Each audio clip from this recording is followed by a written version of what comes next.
Presenting our first ever charity tournament, the YGG Managers Cup. Watch your favorite guilds battle it out for a cause. Every other Sunday. Premieres October 31st, 10 p.m. SGT.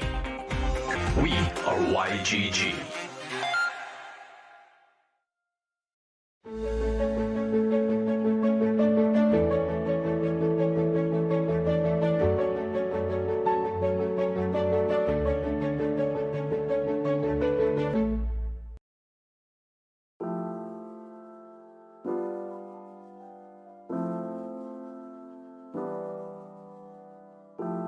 Ako po si Maverick, taga Mayap-Yap. So, nakamasada lang po ako, tricycle driver. Dito po pumipila sa Besleyan Hospital.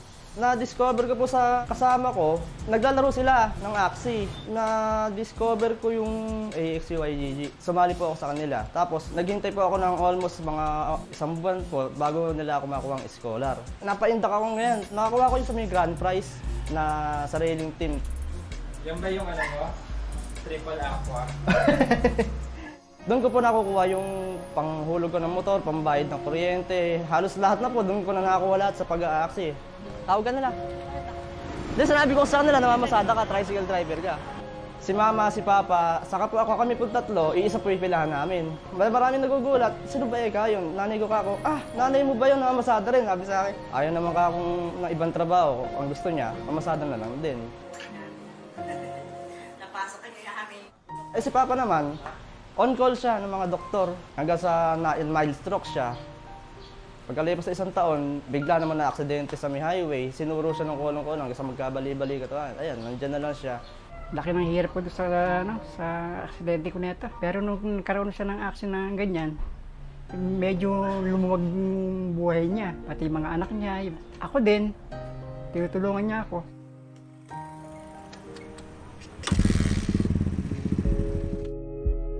Nagka-problema kami, dumating na yung panghulog ng motor.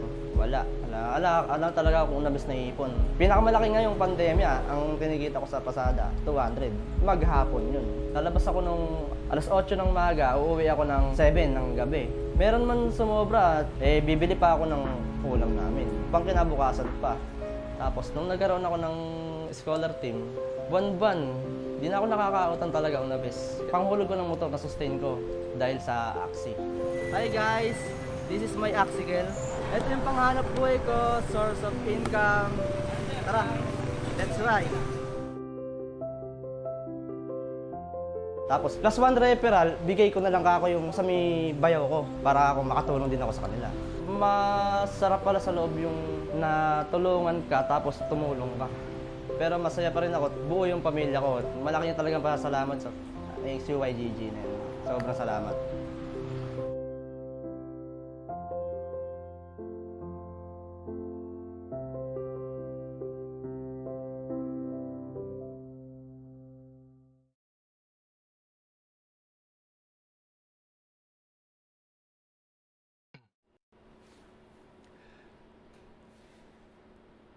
Good evening, everyone. My name is Luis. I'm the country manager of YGG Pilipinas, and I'd like to welcome all of you to the YGG Managers Cup. With the YMC, we wanted to highlight the game superstars, the managers. These are the people who help all of you become better players and even teach you how to become better earners in Axie Infinity. The rules of the YMC are simple. YMC is live every other Sunday night. Each match will feature just 2 guilds, and each of those guilds will be represented by their very best 3 players. 1 player from each side will play a best-of-3 match, and whoever loses is knocked out. The winning player will stay and is challenged by the next player from the opposing guild. This continues until all of the players from one of the guilds are eliminated. Every tournament round will feature 2 new guilds, and we'll be running this series all the way through to summer of next year. Now, instead of awarding prize money for this tournament series, we've decided to actually use it to help other people also. We're going to be donating all of the sponsorship money that we raised to charities right here in the Philippines. I can't say enough how excited I am to be able to watch these matches with all of you, and I hope that you'll join us for the entire first season of YMC and cheer for your favorite guilds and your favorite managers. And with that, HFGL Axie fam, see you all in Lunasia. Bye. Presenting the YGG Managers Cup. Blackpool Academy versus Axie Global. The 1v1 entering round 7. Man, what's But going to be here's happening? the thing. Secret's Beast has that anesthetic bait. So, it's gonna be a little bit tanky. I think this is it. Okay. Are we Is going this in for gonna a be enough, draw? though? Is this a draw? No! Secret! No way! No way! It's gonna be a Yeah, I would have expected it to go down, but you know, now we have the bird. Is but this going to be enough? The here's- question. Is it going to be Yeah, enough? it will be. Disable Sword versus that bird, bro. I think we already know what's up. That's a tanky. Oh, no! Disable Sword. Oh no! Oh no! Alright, here we go. That jump's gonna just kill it right away. Oh, Oh. okay. Next thing. Oh! Hey, what happened there? Why didn't the egg bomb work? I thought the disable sword was going to hit the Ooh, a critical right bird. there! Ooh, a critical! Dude, that's gonna hurt! That's gonna hurt! Secret! No. Next man, look at the next thing. Yeah. Bird down to 154. Wait, what Still happened has there? the speed advantage, but I think Wow, if why he didn't goes the egg bomb down work? in this I thought game. the disable sword was secret.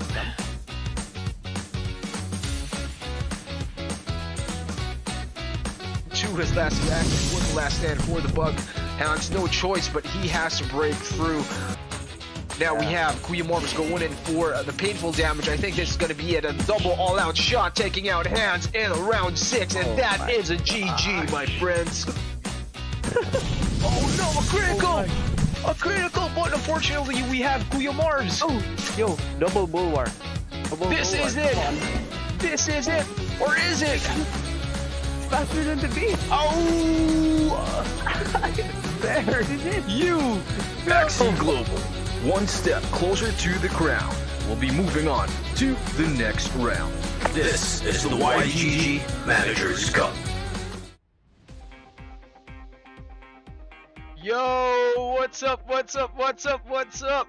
Good evening from my side of the world, and welcome back to the YGG Managers Cup. My name is John Sedano, Community Marketing Manager for YGG, and our official caster for tonight, the man himself, Guru. How are you doing, man? Hey, how's it going, John? Thank you very much. It's a pleasure to be here. And I mean, you say it's night, but it is so early in the morning for me. I'm on the far west side of the world, but hey, I'm happy to be here. Thank you for having me. Yeah, sorry about that, man, but I do really appreciate, everyone, especially your friends and, family who's watching right now, and from the team from MTTM, who's actually, tuned in tonight and in the morning in your place. I mean, this is what I've been telling all my friends. There has to be something called the metaverse time or the metaverse clock. Yep. That runs 24/7. 100%. There's no days, there's no nights, just a bunch of numbers, like maybe a version of the epoch time or something that is easily accessible to anyone. But I mean, we're back and we're here, and tonight we have two very amazing guilds and players that will be going up against each other. I'll go ahead and introduce our first team. We have Loot Squad. So everyone knows Loot Squad, with the captain Bryson, and actually we have MTTM, with which Guru is actually also helping lead, right? If I'm not mistaken. Could you tell us more about MTTM, Guru? Yeah, for sure. Well, first things first, just want to also give a shout out to our Loot fam too. You guys are great. I hang out and I chat with the Loot fam all the time. Love what y'all are doing in the space, and I'm excited for this battle because I know you got some good bangers in Loot Squad. So, but let's get to MTTM here. So I won't take too long. I'm sure that everybody who knows me has heard the story before, but MTTM, we are obviously one of the grassroots guilds that was built in Axie Infinity, and now, of course, we're all over the metaverse. We're helping pioneer NFT and blockchain gaming as a whole. You got me, of course, I'm the founder. I was the one who started it with my old YouTube channel.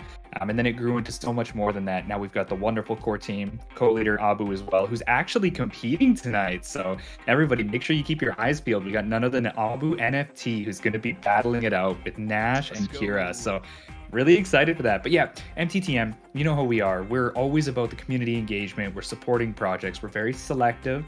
We don't go around and invest in everything. So we make sure that we're really, really selective on it. And we're also all about education. So we want to make sure that no matter where your background, where you're from, who you are, what size, shape, or color you are, we all have a chance to, be successful and find a community that we can grow with in the metaverse. And that's what it's all about. You step through the gates and into a world of endless possibilities. Awesome. I mean, yeah, dude, that's what I've been saying, man. Like, MTTM, you guys are a hallmark in the whole ecosystem of Axie Infinity, but especially with the games that are coming out. I'm really excited, about the growth of basically all the guilds, everyone in this space right now. I mean, there's unlimited, opportunities, and it's a really, really bright future to look forward to. Not only as like you as a leader, as a community, but for the scholars most especially. Yeah. I mean, we have the scholars who are grinding day in and day out, and it's really good to see that we have avenues like this. And yeah, big shout outs to our friends from Axie Infinity for supporting the event, and of course also to FTX, just for giving us a platform to be able to not only showcase our guilds, our brands, but also the best of the best, those scholars who really stand out. I'm actually really excited, man. I'm really excited to see how the most recent updates, there's no more SLP and adventure, there's no more daily quests, and man, I mean, all I can say is that it's game on. It's definitely game on, man. It's big changes, but I think, again, we've had to have this chat, right? I think if you haven't yet, by the way, for all the guilds out there that are listening, have this chat, because you may not understand potentially on the top line, but this is a really big change for a lot of people, and a lot of people do require the income that comes from SLP and their earnings to help support their families. So have a chat with them and let them know that this is a long-term game. It's a long-term solution, and nothing's perfect. Nothing is absolutely perfect. So there may be some things that we have to fix here with what has been introduced, but this is a really big change. We've got to work together to make the most of it, and that's what we're doing here. So let's all make sure that we work together. Actually, you're 100%. I couldn't agree more, man. I mean, what also I've been telling my friends and also our scholars that you have to look at actually the lives that have been changed and the lives that are changing. Not only at the big victories, but also the small victories that are happening day to day. Like how lives are improved, like how families are actually, even closer. We actually have scholars. We used to have grandparents who used to play Axie Infinity together in their pastime instead of staying at home locked down during the pandemic. So there's a lot of things happening, and like these small challenges and hiccups, because I mean, no other game is perfect in my opinion, and as more NFT games come out, they're going to be ups and they're going to be downs, and what actually is worth sticking around for is going to be the community and those who actually build forward and look to the next 5, look to the next 10 years. And it's good to have everyone here at our sides, just having this community and having arms strong together, and yeah, just facing the future. I'll jump into the brackets right now, and I have something that I want to show you, actually, Guru. Okay. So yeah, so this is our current lineup right now. We have MTTM going up against Loot Squad, but if we, if we move a couple of weeks back, last week we had Axie Global, taking the W from Blackpool Academy, and of course we have Meditate taking the win from YGG, which was formerly YGG Latin America, and we also have Axie GG from Axie GG led by Pratrap and Got Skills, and also Levox Esports, and also one of our co-presenters, Axie Ilderts PH, moving on to the second round. So actually, Guru, I mean, this is not your typical tournament where we have it over a weekend, we have it over a month. This is actually, I think we're on our 4th month now, and it's going to be pushing all the way to July for the finals. And hopefully we get to do a physical finals, which will be, I think, would be one of the first, if not on-ground tournaments for YGG. But I mean, aside from that, it's very, very special. Of course, especially to me personally, that we're doing it for charity.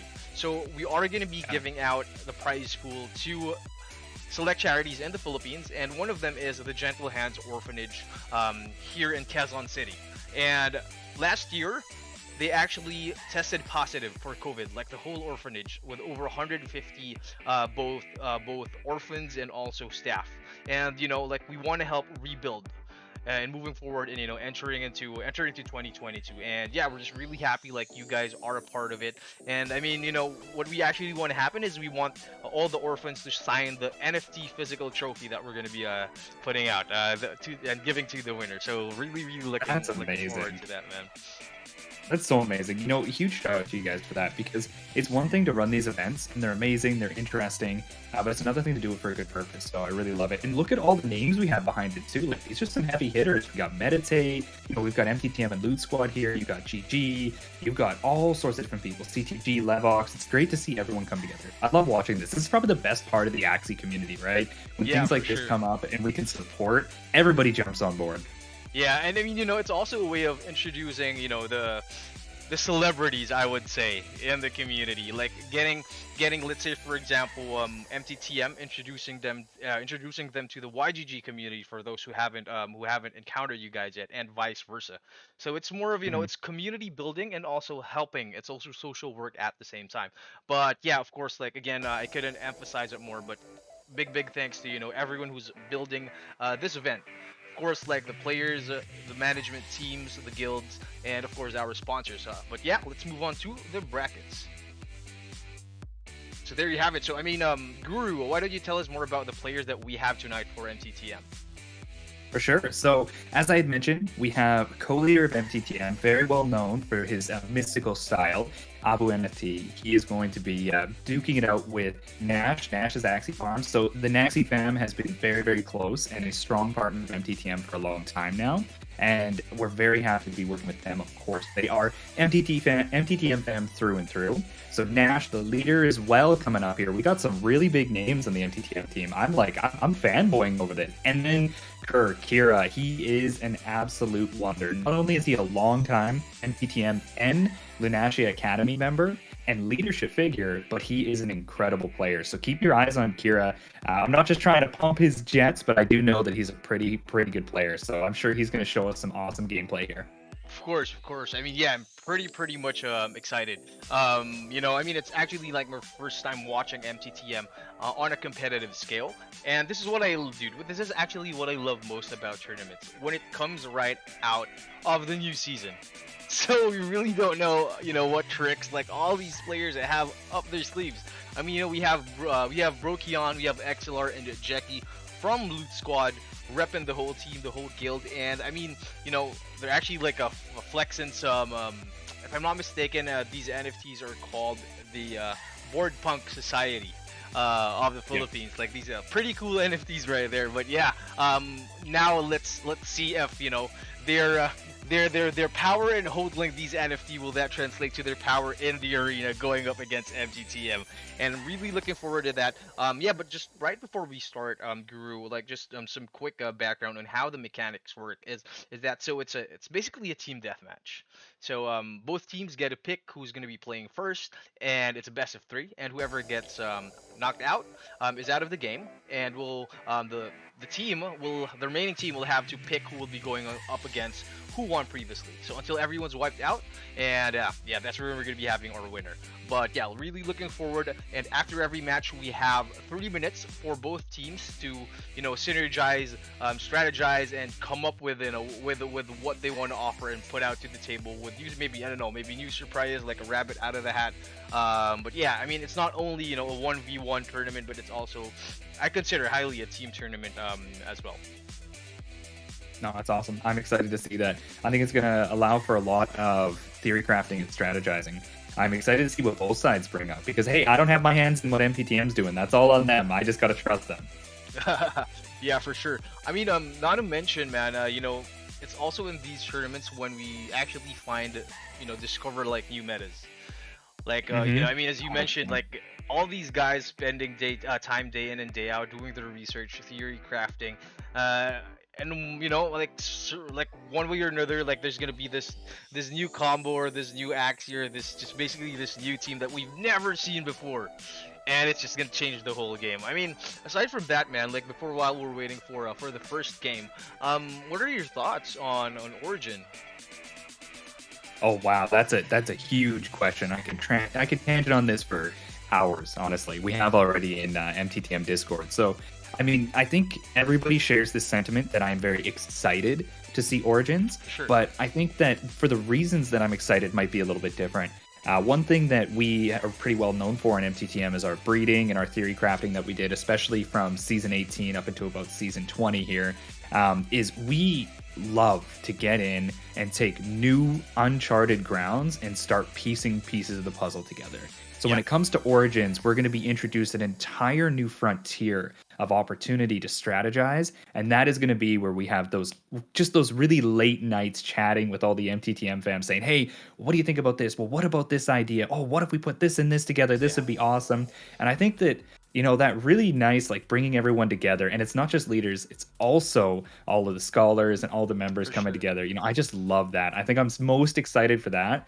But as far as Axie goes, I think one of the things that stood out to me the most about that leak is how much the design language has changed. The vibrancy of the color palette, how smooth all the cards look. I know personally, me as well as I believe as well Arctic had mentioned about it, the new Ronin card, it just looks so aesthetic. It's got such a nice vibe to it with the Axie and the katana at his side. I don't know, I like it. You can see that there is there's a touch that's been put into Origins that hasn't existed in Axie before, and it's more referential to the current state of Axie and the current way that we're looking at it, rather than, you know, the old school. Some of what we're looking at now and some of what we're playing, it's a little dated, it's still sharp. You know, we got Axie standing and bumping now instead of floating. Exactly. But super excited about Origins. What about you, John? What stands out most to you? No, I mean, yeah, for sure, dude. I totally agree with what you just said there. But I mean, like right out of the bat, dude, like it's basically the gameplay, it's the interface, it's the animation, it's the art, as you mentioned. Not only am I looking forward to having even more scholars on board, but you know, I'm actually excited that, you know, now I'm actually looking at 6 cards per Axie instead of 4. Maybe I'd call before, you know, the dynamics of the gameplay, like I'd have a hand in my deck. But now it's just basically, I mean, I've played a bit of Magic cards, I've played a bit of Pokemon, and now, you know, having 6 kills is gonna be something else, man. I'm not saying this because, you know, I'm a fanboy of Magic cards and the dynamics, but it's also because that I have a lot of Axies that I'm wishing that I could be able to use when Origin comes out, but you know, like, we're yet to see that. But yeah, 100%. You know, I mean, looking forward to all the new players that will be coming in. I mean, agreed. Right now, Axie, you know, it's what we've grown up with, quote unquote. But I mean, we have Pokemon Red, we have Pokemon Yellow, and then we have all the other versions and all the other expansions. I think we're in that stage, you know, that we're gonna be getting a new influx of players, and that's what I'm looking forward to. Not only in terms of the guild, but just, you know, growing the whole Axie Infinity ecosystem in general. But speaking about the game, man, like, we're about to start. Let's jump right in. Let's go. I'm excited. All right, so we got Nash versus Brokion, huh? And I see here we got a very interesting lineup. So on Nash's side, we've got a traditional backdoor burb, and it's interesting that he chose this into Brokion's lineup, because you can see the Brokion has the balloon and hairbird, so it's a lot more of a front to back style. But it looks like Nash is trying to take out that damage in the back. And then what does he have in the mid here? He's got the signature mech, that high speed Axie Kiss Hair Dagger mech. So if he can get the draw and take that bird out soon and keep the mech up and take out that front line, I think Nash is going to be in a good position here. Oh, we got the cards coming already. I wonder what they're going to play. The double cactus on the side of Brokion. Here we go. Like my favorite, the double flyer there. 141 damage. And goes in with a mid-lighter going for a double cactus. That's gonna hurt, man. Down to 64. Taken out in round 2. Yep. Hey, at least he had the cattail, because this is the thing. I agree that was really, really strong. However, the cattail brought so many cards into Nash's hand, and now he should be able to finish this here. Yeah, that's gonna finish it. So now I'm interested to see if he gets the backdoor. Oh, he gets the backdoor. This is huge, actually. If he can take that bird out and be in a position where, oh, this is big. Big for Nash. Very well played. Oof. Now we Okay, are in a 2v1 situation entering round 5. We have Brokion's midliner still alive and kicking. Down to 208. Goes for the all-out shot. Down to 126. Some damage. But I think this is it. This is it for Yep, Brokion. this is it. Oof. Ooh, that was honestly very well played on both sides. I feel like, Nash almost felt like he was gonna rush it there, but he chose to play slowly, and it was perfect too. He didn't play too many cards on the bird. He threw out a couple cards just to get damage off on that front line, and then finished it with the mech, and immediately followed up with the backdoor. A little lucky to have drawn the backdoor on that turn, but very well played from Nash. Very well played. Yeah, I mean, he was drawing a bunch of very useful cards. I mean, like right out of the bat, like in round 1. I mean, good passes for both teams. But I think I totally agree with you. I mean, the timing is on point. I mean, he had his patience. He waited for the right time and was able to get his backdoor. And dude, Brokion down to his plan. At the end of the day, it's a 2v1, and he does have the cards, he does have the energy. I mean, Brokion does have 1 energy advantage over Nash, but, it's enough. It's enough to take him down. I mean, 2 plants, that's pretty hard to do, man. But I think, it's Nash, and I think Brokion, has to kick it up a notch for the next game, definitely. Agreed. I think one of the things that we're going to have to see here is potentially... I like that they cleaned out that tank in the front, but I think Brokion's got to watch the usage of the beast cards, because that cattail was huge, right? That cattail came in and gave him that huge value. Even if it was just the 2 cards drawn, he at least didn't have his tank die for free. Yeah, I think we have a really cool replay that's going to be happening right up front. We might be forwarding a bit into the second or the third round, but yeah, for everyone at home who missed the action, dude, this is history's gonna be repeating itself in a replay this time around. We have basically his Brokion's 2 plants. The only difference is, I mean, he has probably had some poor ears, but it's also the hot butt. Leak for the midliner. But yeah, I mean, check this out. Yeah, there you go. Card draw here. Double carrot. Ooh, Okay. double carry, yeah. Okay. Taking all the damage. Okay. I mean, at this point, dude, he has 7 energy going into round 3. Yeah. And he does have the cards as well. So here's one thing that I think could have potentially been done by Brokion. He could have thrown the single balloon just to try and avoid the mech damage coming in. But I mean, I still don't think it would have changed the ultimate end of this, but that balloon might have been good because it's a 0-cost card, right? And he had 2 of them. I feel like he probably should have thrown that balloon. I agree. I mean, round 4 would have been a 2v2 in that case, but like Nash, just go in and for the damage, doesn't care about the recoil on the all-out shot because he knows he has it in the bag. Round 5, pretty quick game. I mean, no SLP for Nash, but but yeah, dude, takes the W, and I think that's enough. But yeah, I mean, going back, like while we wait for round 2, I mean, right now, Guru, so mind sharing with us, your current lineup, and what are your thoughts entering into season in season 20 in the next season? Okay, yeah, so I'm still running my tried and true Totoro. It is very similar to the mech that Dash is running, actually, but it's got Spiky Wing instead of Hero. So obviously seeing all the double plants, seeing the huge reflectiles, everything that's just very shielded up. Spiky Wing is an extremely valuable card, and I like it a lot. So I've been using it quite a bit, but I've actually been flexing around a couple of different picks. I used to previously use it exclusively in the backline with a shrimp in the middle, but now I'm starting to try and fill things out a little bit differently. I've reintroduced the Disable Soar in the back as well, so I can start playing with a Disable Soar in the back and a Totoro in the mid. But primarily in the front, I'm pretty boring. In the front, I always like my energy generation, so I tend to be using a Leaf Bug, and I'll change between either a Cattail or a Hot Butt.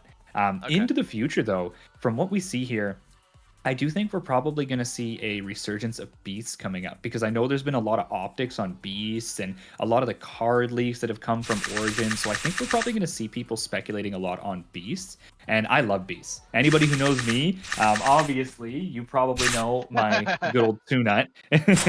Speaking of, I mean, not the beast, but dude, the mech going in for the full damage here in round 2, taking out Nash's frontliner, like deja vu all over again. A bit of Immediately.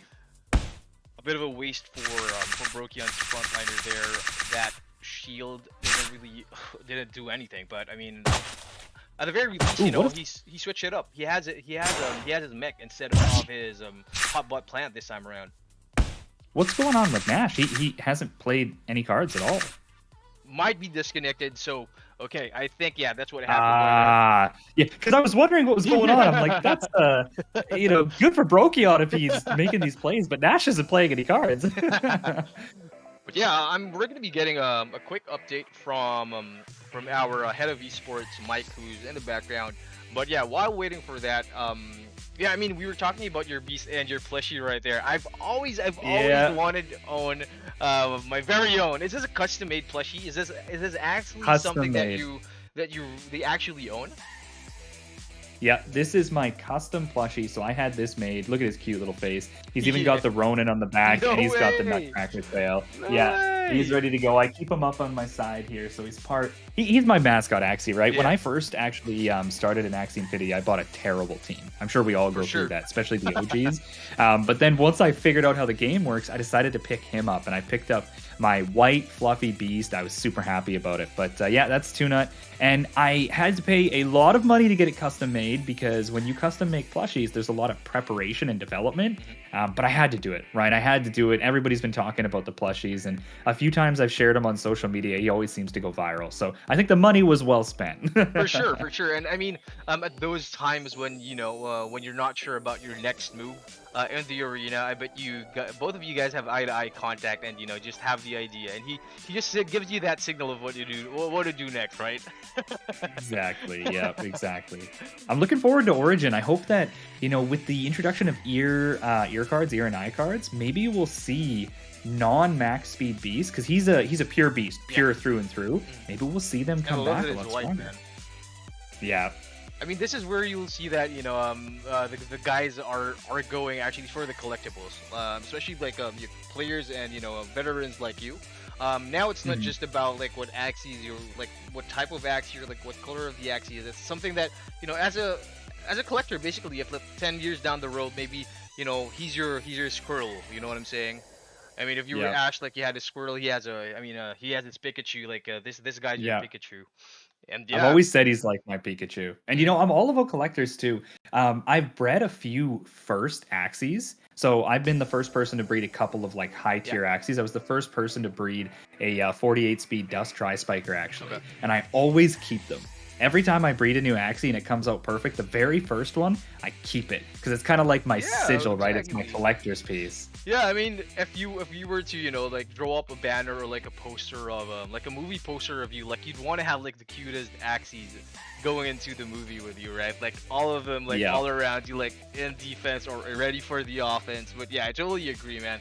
If I breed something and it's cute, like I really don't matter. Like if I lost a few bucks in in the process, but I mean he's gonna be going to the wallet. Yeah, I totally feel you, and I'm really surprised, that all of the collectors, especially with the plushies, like it's not a staple. Like we don't actually have official merchandise for plushies. But I mean, how Pokemon now is actually like licensing the rights to creators, to brands, to be able to create their own merch and their own apparel with it. This is something that I see with Axie Infinity that's already actually happening. But I mean, speaking about the game, the last one, it's a disconnect, and we're gonna be repeating it, not counted. And let's jump right into it, man. Okay, yeah, just running it back. Now that we're here right away, I see immediately Brokion has learned. He decided, hey, look, Nash is running a backdoor bird. We're going to get rid of our bird because it just puts us at such a disadvantage. And now we're going for a straight strategic back to front. The Disable Soar is faster than the mech, so you're going to have the Disable Soar.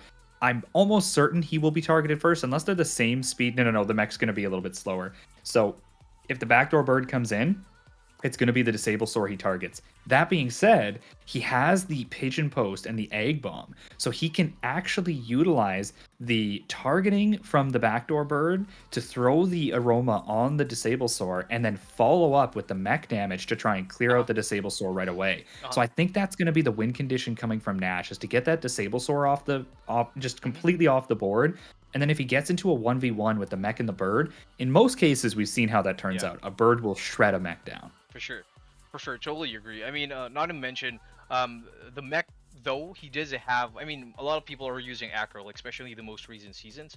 But only because I mean, the speed bonus is very, very, very handy up to the last minute.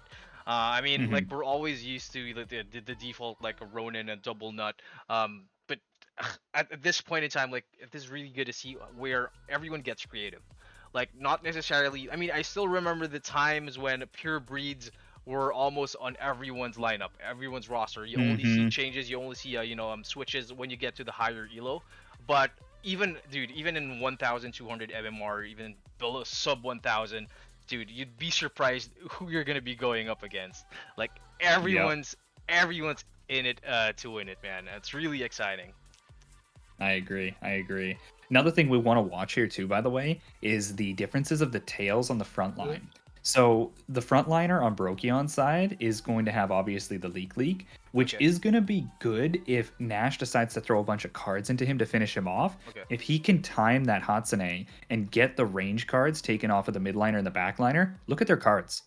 Almost everything is ranged, right? So you're going to have a huge value come out of that. But on the flip side, if Nash times that cattail again and gets a big draw out of, say, the mech coming in, it could be game changing. So I'm going to be interested to see how the difference of the frontliners plays out to set up the mid and late game for both sides. Like it's pretty interesting, like also for me to see that. I mean, dude, Biden's is something relatively new. I mean, it's been happening for the past 2 to 3 seasons, and especially for higher elo plays. But having a zero cost card, that I mean, if you're lucky, you get it pulled out at the right time. You don't spend any energy, and you still get to play like your 4 card combos for your mid or your backliner. The question is, like, in this specific game, will he be able to make his plant survive and actually be able to use the clique and just get one step ahead of Nash? Because I'm pretty sure at this point he already knows how Nash plays and he's not messing around. Yeah, agreed. Okay, so into round 2 here. Interesting. I wonder what's going to happen. They're very much thinking. I get the thinking meme coming on both sides. They're like, it's kind of like when you have the 2 swords masters and nobody has drawn their sword yet, but the battle's already begun. I can't wait for the emojis. I can't wait for Origin and the emojis,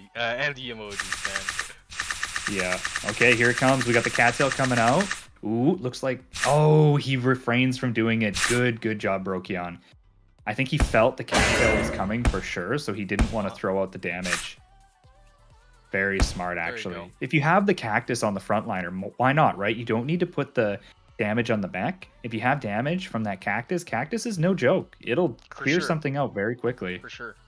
And I mean, like, not to mention that, both of them have mechs, and the plants wouldn't really have that much time in the game. So as much as possible, if you actually drew it, might as well just make use of it before it goes bye-bye. But now we have Nash going in for the aggression. Ooh, the Arco taking out the front line of Brokion. Ooh, Brokion with the revenge going back. That's gonna be, dude, ow, woof! Got it, perfect. Perfectly calculated. Ooh, now we're in a, this is big though. This is really big. The draw was not on Brokion's side. He did not get a very good draw there. Ooh. And now he's got the Arco coming through. Ooh, this is big. I thought this was going to happen. So he's using the Egg Bomb to sacrifice the bird, which is smart because you want that 1v1 with the mech into the Disable Soar. And that's a 49 speed mech, mind you. So it's going to have priority on the Disable Soar. A little bit of an overplay right there from Brokion. Wasting it, but we got Nash going in for the damage. It's gonna hurt down to 101, but we have Brokion going in back at him with a stun. Yeah, but here's the thing, double shut off. So now Nash can only use his 0 cost and the hair. This is big, actually. Brokion can probably bring. I think Brokion's got it here. Yep. The draw was right in his favor. Yes, yep, 1-1. Ooh, whoa. GG. Well played, Brokion. Wow. Very well played. Wow. Nice. This is what I want to see, man. This is what I want to see. Like, people, I mean, Brokion, like for me, it's my first time actually like watching him, but him stepping up to the plate, and he as I mentioned, like, he knows like Nash isn't gonna be messing around, and dude, perfectly calculated. I love how he doesn't try to make up for his mistakes. He has a couple of misreads, but in the end, dude takes down the W. and 1-1, and it's gonna be the next game who's gonna be deciding who's gonna be taken out from tonight's episode, and looking forward to that. Agreed. Looking back on it, I know we're going to probably do a replay, but thinking about what Nash could have done, I think he might have pulled the trigger on the egg bomb a little too soon. I feel like he could have potentially tried to take a combo from the Disable Soar and just let the cards pile up, because Nash had used a lot of cards, and because it's reasonable to assume that he might not have killed the mech even if he just threw up a single shield, like let's say an Arco, just to be able to have it up and then go for a play next turn. But even then, it was tough. The draws were really on Leafeon's side there at the end. He kept drawing really good card combos. He always got the Hot Butt and the Green Thorns. Oh, a bit of a bug right here for our replay, but I mean, yeah, as you mentioned, man, definitely a bit early on the egg bomb. Here we go, exactly what you're talking about. Yeah, there you go. He could have potentially, I mean, he might have still died because it would have been close. The damage here would have been very close, but it 100% killed the bird. Yeah, it would have been tough. What he could have done here is if he had an egg bomb and say he took that combo, he could have thrown out the hero here to shake the stun, because he would have been stunned clearly. Then he could have thrown the double hair dagger, got the draw from it, and then the next round he could have been able to have the card set up, and the targeting from the Disable Soar would have went to the bird one round later. So he might have been able to do it. Hard to say. The draw, though, was really, really nice. He got the hot button every time. That's what you need on the Disable Soar. Exactly. I mean, it's pretty cool to see the hot butt in action. Numbing Liquidation, seeing less of this in the previous games. But why do you think this happened? Why would he have a Numbing Liquidation instead of hot butt? Instead of hot butt, like, you mean on the plant you're talking about? The other way around. So why does his Disable Soar have hot butt instead of Numbing Liquidation? Oh, I mean, hot butt's just so good on the Disable Soar, right? So what we referred to the Disable Soar as, I know because I was one of the people who was initially breeding it. Nice. We call it a Pinnacle Axie. Okay. It is built to perfectly utilize every card in the kit, right? So you have the Hot Butt, which is a plant card, which triggers the passive of Green Thorns, which makes Green Thorns give you double shield. Also, Hot Butt is a card that gives you a lot of good stats. The stats are fantastic on it, and it shuts off mouth cards. Mouth cards are primarily the cards that are used to do true damage or break through shields. So having those balanced together is very, very good, because you have the extra shield from the passive, and then you have the Hot Butt passive shutting off the mouth cards, so you're less likely to get damaged by a true damage, which is going to go through your shield. So you continue to put up those fat shields, and people have a hard time getting through it. Add to that the fact that you have Chomp, which will stun with a 0 card. You're just like, it's so well made, right? I agree. I mean, yeah, it just fits perfectly actually for the last matchup. I mean, he was going up against a mech, but technically, I mean, the mech does have the damage. But I mean, as you mentioned, dude, the shield, it's I wouldn't call it a brick wall, but it's enough to get you by, and maybe even like win a 2v1 at the most important times that you need it the most. But yeah, definitely something to look out for. I usually have my hot butt like on my frontliner plant. But yeah, I mean, with all the new metas coming out, like Cat Play, even Leak, it's good. It's really cool to see this in action. But yeah, props, big props to Brokion. And moving back to the matchup here, bro. So it's a 1-1. And that's gonna be the deciding factor. Like the next game is gonna decide if Nash will be continuing onto the next two players, or it's gonna be Brokion is gonna be taken out from the game. But yeah, pretty cool and pretty exciting. So for everyone at home, I just want to ask everyone, invite everyone, if you guys are watching, might as well like, share, and support the stream. We are actually building our YouTube. We have a newly created YouTube channel, and also our Twitch. So we're trying to, as much as possible, if you guys would love to support our content, like, we truly appreciate that. I mean, while talking about content creators, Guru, why don't you give a shout out to all of your friends, everyone watching, and ask them to follow you as well for the YGG community. Yeah, for sure. I mean, MTTM, obviously, you guys are always here. I love the passion and the pride you guys always bring. Everything that we're a part of, you're always here. So much love, MTTM. But YGG fam as well. You know, I've been connected with you guys loosely. I've been here. I'm one of the more OG Axie players. I'm, you know, connected with all the good YGG people. Good friends with Cuckoo, Ian. I'm sure that many of you have probably seen me on Ian's stream way back when. I was one of the first collabs she did in Axie, so it was a lot of fun. And I'm still doing YouTube. Even though I'm a lot more focused on leadership and MTTM, one of my targets here, and I have a brand new place in office that you guys can't quite see, but will be coming soon, is that I'm going to be getting heavily back into content. So Nice. I'm on Twitch. You guys can find me at NFT Guru on Twitch or on YouTube. Go and drop me a follow, drop me a subscription. Yes, sir. I'm always putting informative content up. I'm actually one of the people I have one of the most successful how to create your scholarship videos on YouTube. Bit of trivia for you guys. I believe it's me and Dave that actually have the two biggest videos on there. So I've been supporting the scholarship movement since the beginning. And yeah, I really appreciate your guys' support and follow. Definitely. So everyone at home, YGG community, let's show some love to NFT Guru, to Guru himself, and MTTM. So drop some hashtag Team YGG and we are YGGs in the chat if you have followed his social. So let's do that right now. Let's go. Hashtag Team YGG. And yeah, don't forget, it's at NFT Guru, and show some love and support. But I'm really looking forward, man. I mean, before we jump into the game here, I'm really looking forward to the content that you'll be pushing out, especially for Origins. Like you know how it goes, and you have the, how would I say it, like you know how the people would would understand it best and learn from you the best. But yeah, definitely something to look out for, especially from both our communities. But yeah, getting back into the game, we have the double plant. He's back. Yeah. He's back. You know what? I think this was a like 300 IQ play for Brokyon. He probably thought, Nash realized that I found a team comp that counters his, so he's going to change. So I'm going to go back to my tried and true, assuming that Nash is going to change. And look what happened here. It's exactly what we got. Now, that being said, I do like that Nash has introduced a really, really strong Axie, which is the Bone Sale Nemo Incisor. This is an insanely strong Axie. You want to talk about brick wall comes out of this. Now, they did nerf Bone Sale, so it is a little bit more tuned. I still think it's a strong card. By no means is it, weak. It was just a little broken before. But I'm going to be excited to see how they play this, because now both teams are front to back. So the one thing that I know that that Brokyon has on his side is he's got that really nice Hatsune, right? And that Hatsune in the mid can cause a lot of grief for Nash if Nash is using his combo from his mech. Ooh, right off the bat, going in. And with the Egg Bomb, too, of all things. Wow. No punches pulled from Brokyon. He's going for blood.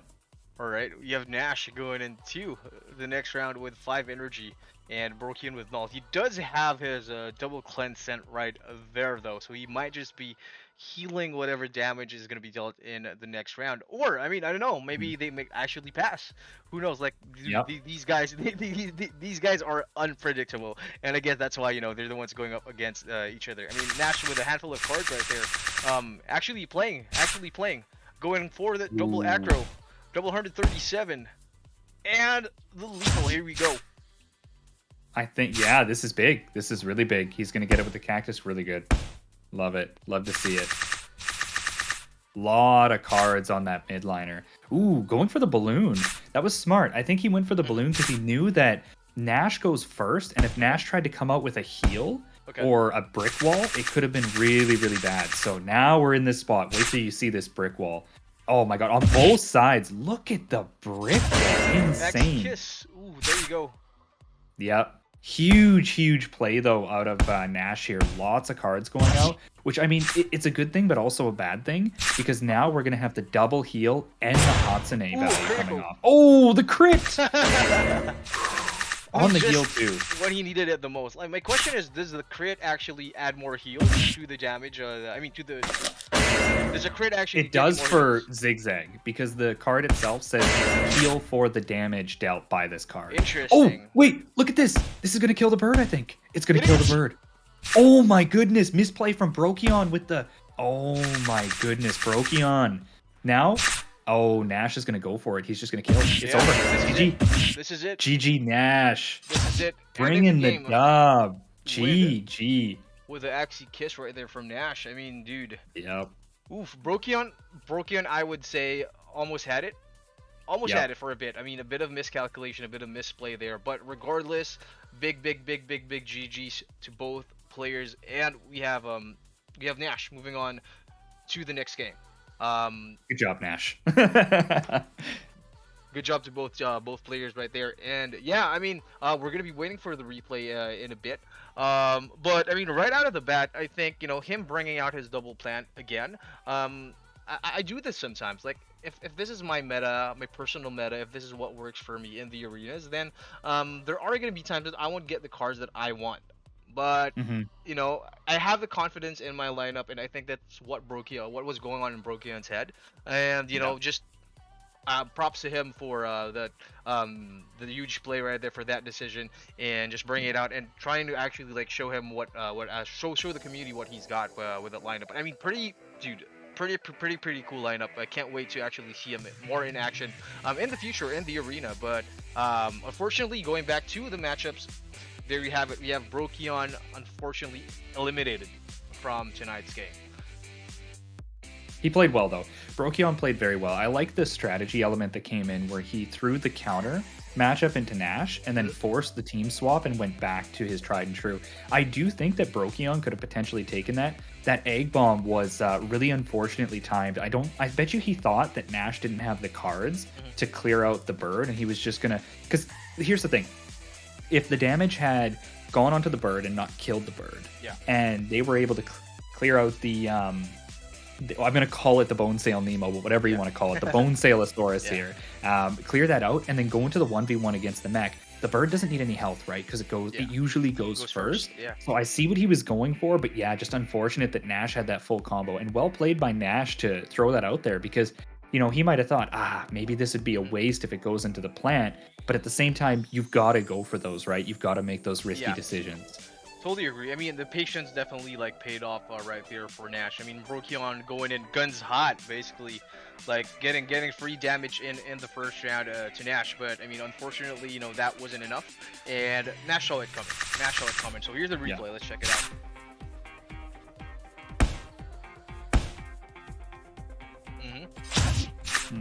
Good damage. Because there you go, taking out the front liner from Brokion in round 3, and there goes that balloon. Yeah, smart balloon. I like the balloon play there. It's a really good idea.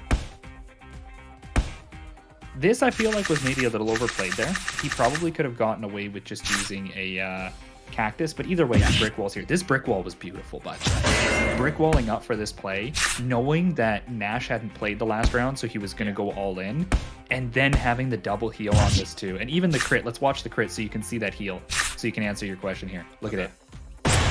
Oh, 100 health immediately. Brings him back to half his HP.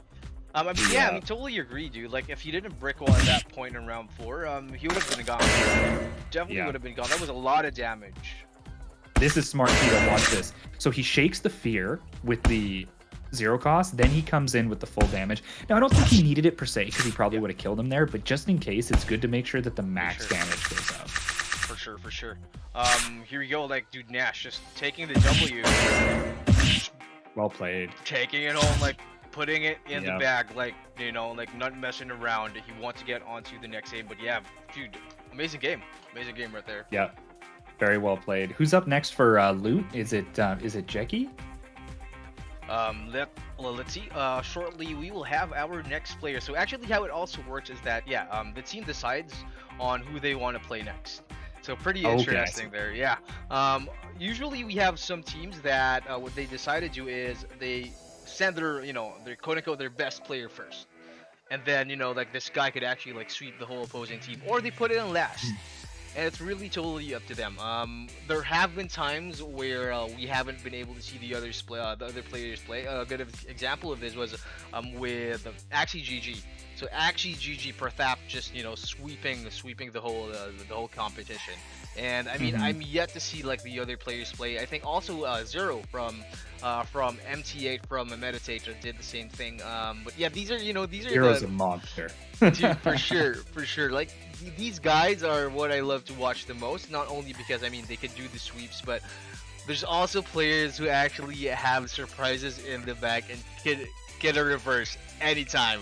A reverse sweep with an dude almost taking it home, and like you're gonna be seeing an Axie that you've never seen before, pulled right out of the bag. That's saved for I don't know, for the major leagues, and there you have it. It's gonna change the whole story. But to answer your question, man, there you go. We have Jackie. Nice, Jackie versus Nash. Going up against Nash. So do you think Nash will still be playing his same Axie, like based from your experience with working with him and training with him, playing with him? Does he usually have a lot of surprises in the bag, or is he the type of player who just sticks to his guns like all throughout until it's proven until it's defeated? So if we're talking about Nifty League, Nash is a dirty monkey one trick.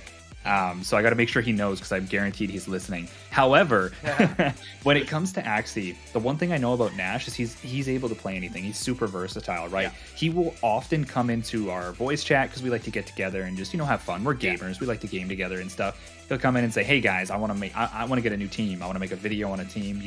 Let me know what's good. Throw something my way. I want to run it." And then he'll run it and he'll do very well on it. Okay. So I know that Nash has the ability to play anything. So I'm very curious to see. He may run a similar comp. Like, I know that he obviously likes running the mech because we've seen it. He ran it in 3 games. He might run a mech again. We don't know. But I know that Nash definitely has some surprises in store, and he can play anything. So I'm excited to see. For sure. I mean, yeah, what I'm really excited to see here is, so playing a competitive tournament or playing quote-unquote like professionally is a different story from just doing your dailies in the arenas. I mean, the atmosphere is different, like the vibe is different. You're going up against the best of the best, but at the same time, I mean, this is where you can actually road test your theory crafting. Yeah. I mean, to an extent, like arena, like in the high elo, definitely you'd see if it works, but in a different setting, especially if you're going up against maybe Nash. Like, I think Jackie, now is a good time to experiment. Like, if you do have some tricks up your sleeve, like, now is the perfect time to do it, and just show the world what you have in the bag right there. Yeah, you know what I want to see, which I haven't seen yet, but it's currently the best card in the game. I haven't seen any Caterpillar come out. Have you seen a lot of Caterpillar in the tournament? No, actually, no, not at all. Not at all. Interesting, because they buffed it, right, and made it like the highest stat value card in the game now. Interesting. Yes, I'm interested. Like, come to think of it, like, from what I understand, like, in Origins, stats on the Axies won't, no longer matter, right? Am I correct? It's hard to say, right? The one thing that I know from at least speaking with Jihaz and the team, to a limited degree, I'm not associated with them, so just make sure everyone who's listening knows this isn't a leak or anything. I'm just Guru. But is that they're very I love the tagline. Sorry, it's not a leak or anything. I'm just Guru. I love it. You gotta do that, right? I'm also I don't know if you know, John. I think you do because you saw my PFP, but I'm one of the lead advisors in Cypher too, and I always got to make that clear. I'm like, look, guys, this is my opinion, but I know that when it comes to Origins, nothing is set in stone at this point, right? Like, they've mentioned a lot of times, look, we're going to give you the leaks, but everything you see could change. So I think there's been word about that, but I do also know that it could very well change, because you're going to need to have a dynamic of some sort that allows you to, numerically determine what is happening between each card, right? So there's going to be something, but I'm excited to see how it all works out. Nothing's solid though, so we'll have to keep ourselves versatile and wait for the launch so that we can start working with what we have. Totally agree, man. I'm definitely looking forward, to like all of the exciting stuff that's happening like in the near future. I mean, I think that's also the reason why the first launch of Origin won't be quote unquote like monetizable yet, just because it's going to be our opportunity to road test basically this new machine that Axie Infinity is churning out. But yeah, I mean, speaking of the Axie, so we still have the same lineup from Nash right here. So pretty interesting. Look at this lineup though from It's a mirror match. Almost a mirror match. So it's a mirror, but actually there's a few things here. I would say that it's a more optimized team in a lot of ways, because what you have first off is you have the initiative on Loot Squad side here, so his bird will act first. So anybody who's played bird versus bird knows that's super important, right? Yeah. So his bird will act first. Another thing we have here is not only is his mech acting first, because it has bird eyes and ears, which is very important with the mechs, because it has technically less HP and more morale, but it also has Goda. So it's going to be more of a pressure. And then you have in the front, that frontliner is a card drawing maniac. If you use mech cards to get rid of that frontliner and he procs a Bone Sail and a Cattail, oh my goodness, he's drawing his whole deck. So you got to be very careful about that. Sure. I call that one the Fujin special. Because Fujin, our good old Fujin, you know, the one holding Shiro the Mystic, he Nice. plays this a lot in the front. But one thing that we have here that is very important to understand is that there's no energy generation, right? So Yeah. it's going to be really important to see how they pass to have the energy to use their combos and who anticipates who is going first, right? Also, backdoors. I think this is going to be a Dark Swoop backdoor combo first. Whoever gets it is going to be in a position to win the game very quickly. Pretty interesting that, I mean, you pointed out, like, you know, the no energy gain dynamic for Nash's frontliner here. I mean, for the whole team basically. I mean, a Cattail and a Cleanse at the same time. Dude, I mean, now it's gonna hurt. The serious. Now it's gonna be every the energy energy counts skill. at this point. Yep. That serious, that was a good serious. Very good. I mean, You know what would have been dirty? Is if he used the double double Goda piercing. too. Yeah, exactly. Yeah.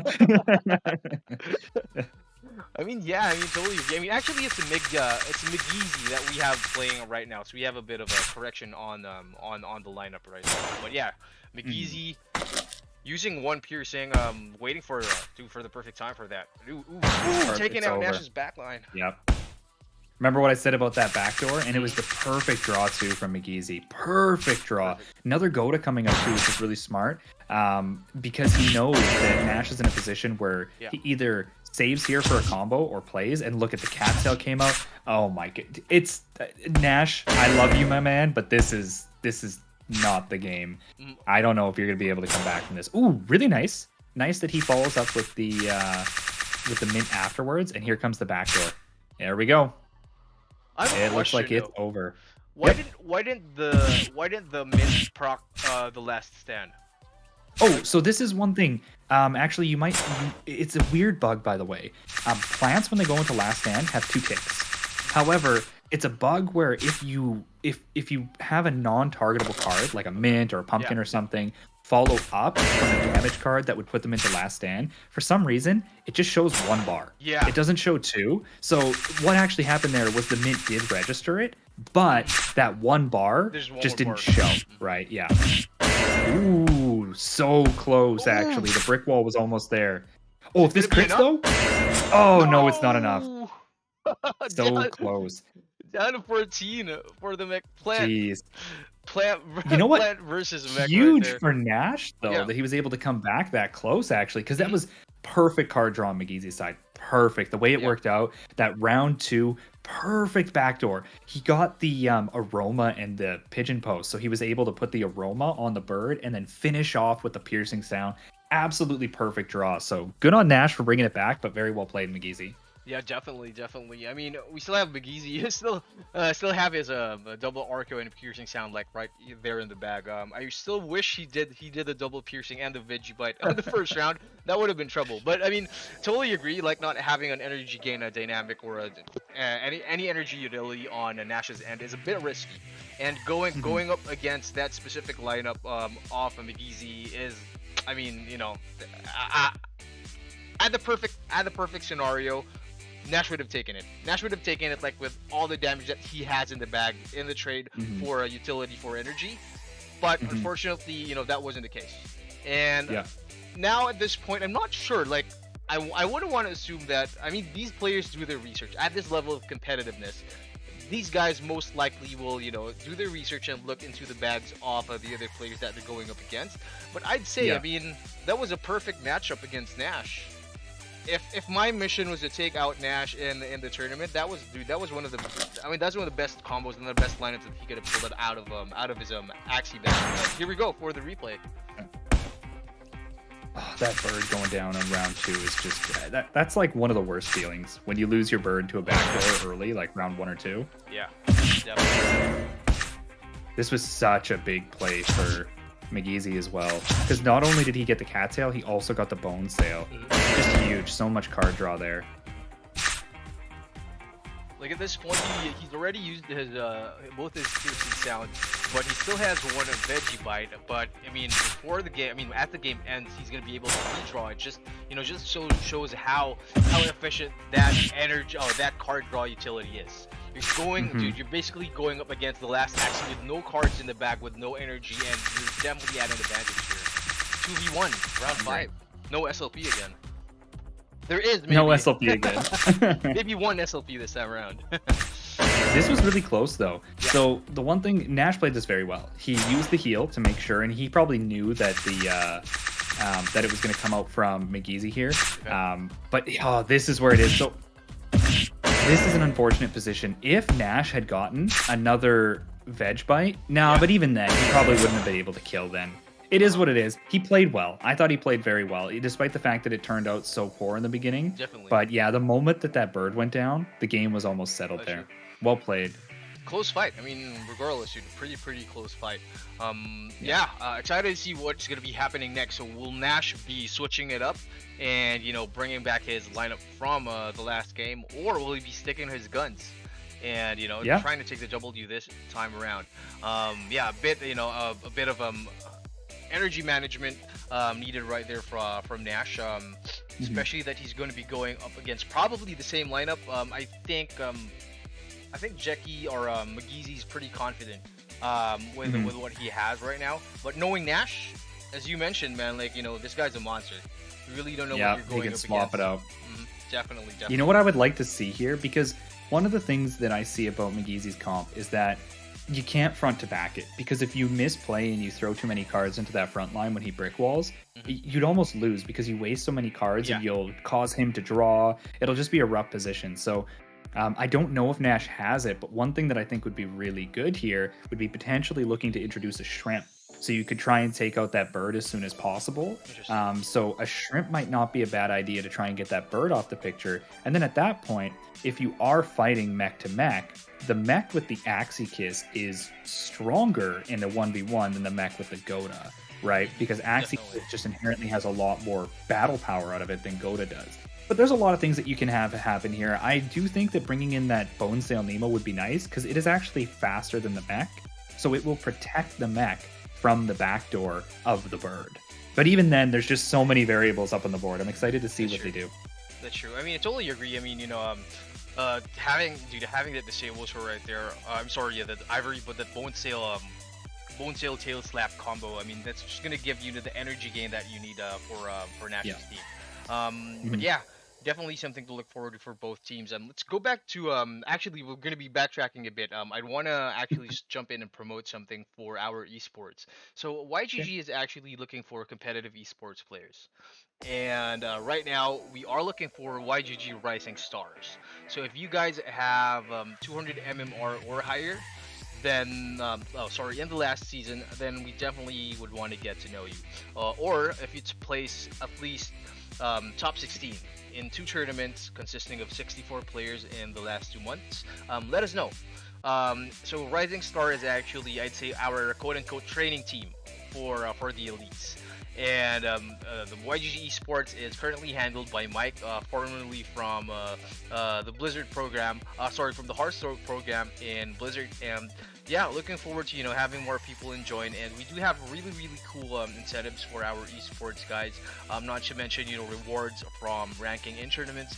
But also we're actually trying to level it up, and we're giving these guys an allowance, a pro team allowance basically, for those scholars and players who want to do and take it to the next level. But yeah, that's it right there. So hit us up. We have our esports channel in the YGG Discord. So that's discord.gg/YGG. And yeah, just getting back into the game. Let's go.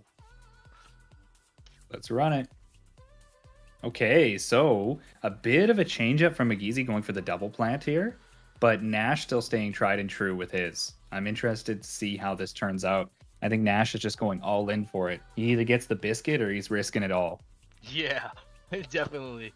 I mean, Nash sticking to his guns right here, but we still, I'm not quite sure, but Loot Squad loves the double plant lineup. I mean, I mean, we've seen two different plants from our last player from Loot Squad, but this time around his midliner with that Cleanse Scent and the Hotbod Zigzag plus Cactus. I mean, double Cactus like right out of the bat is going to be dealing a lot of damage. A lot of damage. Yeah. He does have the Veggie Bite right there, but I've been seeing less of the Veggie Bite. The Vegetable Bite isn't as popular, I would say, as it was like a couple of seasons back. And I mean, Zigzag with the buffs is pretty handy. I mean, Immortal Plant variations nowadays actually saves you not only a lot more time in terms of prolonging the game, but also just, you know, keeping your midliner, even your backliner protected, you know, without, of course, if your opponent doesn't have a backdoor. But yeah, looking forward to this next game. Pretty sick. Agreed. One thing to take into consideration here too is that the cattail value has now been removed from Nash. So Nash, there is no way for him to have the cattail proc now, which is good and bad. I think that one of the things that's going to happen is he can't get the value out of that card, unfortunately. But now he doesn't really have to feel like he has to time it. I still stand to what I said before, where this is really going to rely on who gets the backdoor. If Nash or McGeezy get a backdoor on the bird right off the right out of the gate here, the game can pretty much be sealed, especially if Nash gets it, because that mech is going to shred through that double plant lineup very easily. For sure. One thing that's like I want to point out is, you know, I think like Egg Bomb, in my opinion, is one of the best, you know, cards, not only with damage but utility at the same time.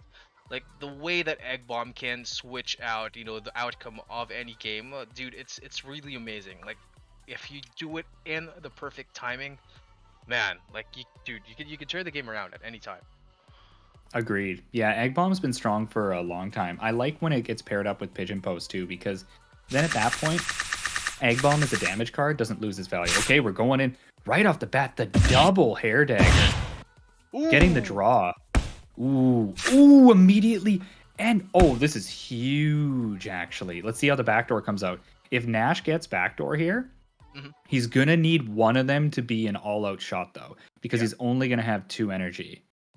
Yeah, definitely, dude. Moving on, McGeezy moving on to round 2 with a bit of an energy advantage right here. Going in for the double zigzag and the hotbot and the cactus.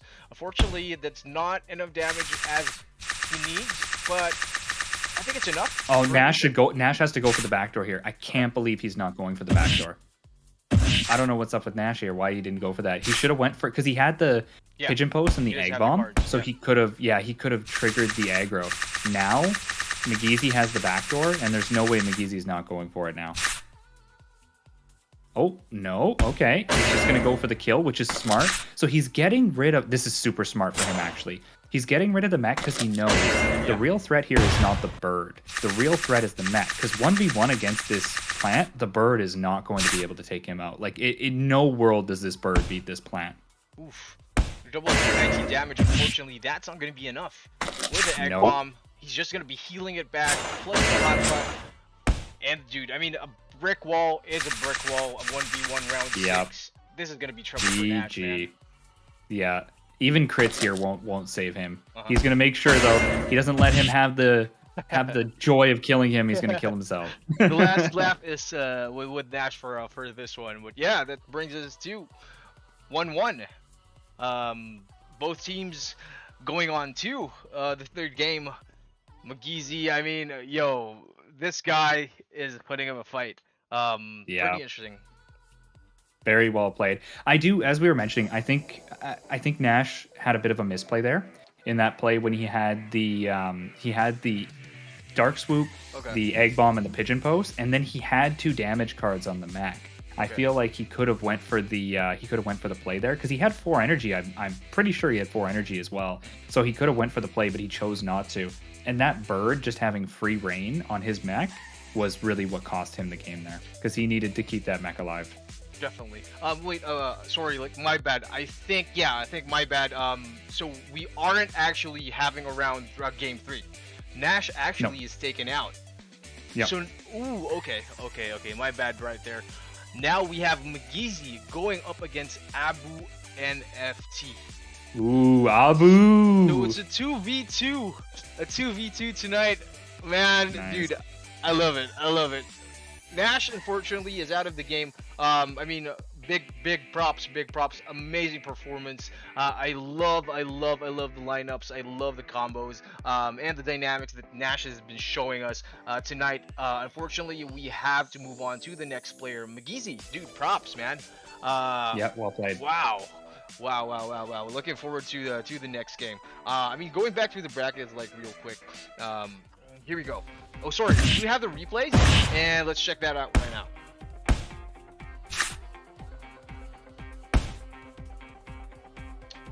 Like All at right, this yeah, let's point, do this here. yeah, Nash still waiting for his cards. Doesn't have energy. 3v2 though. 3v2, and I think in the next round this is where McGeezy just goes and puts up his brick wall, heals it back up. Yeah, so this is, when we get into this, he's going to have 4 energy here. So watch this next play. This is where I think Nash dropped the ball. He has the backdoor, and he chooses not to use it. He chooses to pass here. But if he had used it, even if McGeezy had not used the all-out shot, if he had used that backdoor there, the bird would have been just completely executed. And the nice thing too is that if he had done the backdoor, but then also used cards on the mech to make sure that he guarantees the kill, the mech would have been extra shielded against the combo that the plant used on him, and it would have been a completely different game here. So I think that display there was what really threw the game for him. I mean, look at this. This is insane. Look at that brick wall.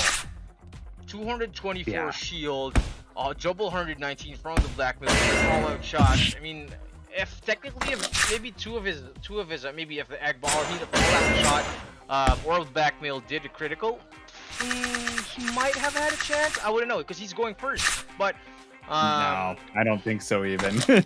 Really? Okay. Those plants, they are natural bird killers. I forgot they have the zigzag. Okay. Yeah. I totally agree. That's insane. Yeah. I mean, I love Nash ending the game right there with the all-out shot. Yeah, I agree. Now, Abu, you know what I'm curious to see here is seeing how McGeezy has been playing. I wonder if with all the birds that we've been seeing, potentially we could see an Aqua introduced, because we haven't seen any Aquas, and Aquas are strong, right? They're very good, especially you know, any Aqua that has like a beast card or something could be really good as well. But I'm excited to see what they plan on doing. Like for a while, like I've been also looking at Ronin Aquas, just only because like having Tail Slap, you know, I mean that's just another additional utility plus, you know, the critical. But I'm not quite sure why it hasn't been, you know, as widely used like more recently. Is it because like it doesn't really do enough damage? Yeah, it's the crit changes. So now Ronin is significantly weaker on an Aqua because crit damage is calculated based on your morale. And Aquas have very, very low morale, right? So Ronin doesn't do as much damage as it used to do on an Aqua. Previously, when it was just flat damage, it was a lot better. But now, you know what card actually does really good on an Aqua is Dual Blade. Because Dual Blade, the thing is about Dual Blade is that it has a set crit damage. It's 200% guaranteed no matter what your morale is, right? So an Aqua with Dual Blade actually does quite well because the morale change doesn't affect it at all, right? So I've seen that a little bit more. I love Ronin. I used to use it a lot. I actually used to use Ronin on my dusks. I was well known for making a dust called the Samaraptor. Actually, I made a raptor, and then I made a raptor with Ronin and it became a Samaraptor. So did this happen by chance, or did you purposely breathe this out? A little. So the raptor happened 100% calculated. I had to go through like 4 or 5 generations to get that Axie. And when I got it perfectly, I saw that one of them had an R1 Ronin, and I was like, that'd be cool if that came out. Maybe we see if we can promote that with like, you know, another Axie. So I bred it with another Axie that had a dominant Ronin, and sure enough, it came out. And I ended up running it in the arena one time on stream, and it did very well. This was pre-crit changes, by the way. So everybody loved it. You know, everyone got behind it. All my scholars started asking for it too. Oh, we want to run the Samaraptor. So it was a lot of fun. So I mean, this was probably like season 18, if I'm not mistaken, before they did all the. Or was it 17 or 18? Yeah, I mean, it was season 18 before season 19 because there was the balance changes that happened. So it was season 18 was kind of like the highlight of when I was playing that. Season 18, I believe I topped at about top 800, I believe, in season 18. So Yeah, I fought pretty hard for season 18, and I did a lot of breeding and crafting, right? Because I remember season 18 was after the bull run, but it was still at a point where we were still doing a lot of competitive breeding and trying to get people up into the top of the leaderboards, right? Season 19, unfortunately, was when things started to slow down a little bit. I mean, it's pretty tricky for you because, I mean, you're not only a competitive player, but, I mean, you're also a leader. You're also a guild leader. Yeah. So you're going to have to find the balance for that. I mean, would you be wanting to, you know, spend most of your time in the arenas or in the marketplace? So, you know, there's a trade-off. But, I mean, with the growing MTTM family, I mean, I bet you have the best talent, you know, like, in your team. And just looking forward to seeing, dude, not only you play, but also, like, everyone else and also the scholars, like, in the arena, just in the leaderboards. Because, I mean, it's a different story when you do have your guild leaders actually also playing with you in the arena. Like there's a bit of you know, I agree. there's a bit of an inspiration, I would say, and you know, it's just really refreshing and just a lot encouraging to the scholars, especially for everyone else at home playing for all the scholars who have bigger guilds as well. So yeah, go into the game. Let's go. Ooh, we see here, first things first, you see my trademark Totoro in the back. So you see that mech with the spiky wing instead of the hero? You mentioned, Yeah, that's it. This thing will shred Fragile. through Does it still do double damage after the next to round? shields. Okay, to shield it. Okay. Yeah. Interesting. So it's really strong. If you use it, it's a 0-cost card. It makes all shields take double damage. It's very strong. But here's the thing. McGeezy has a backdoor on the bird. Abu's mech is his fastest Axie, and he doesn't have any way to protect it. So I think what we're going to see here is we're probably going to see Abu like practically spearheading, trying to get as much value out of his mech as possible early. Because the moment McGeezy draws that backdoor, it's lights out for that mech. You're not going to survive a bird combo.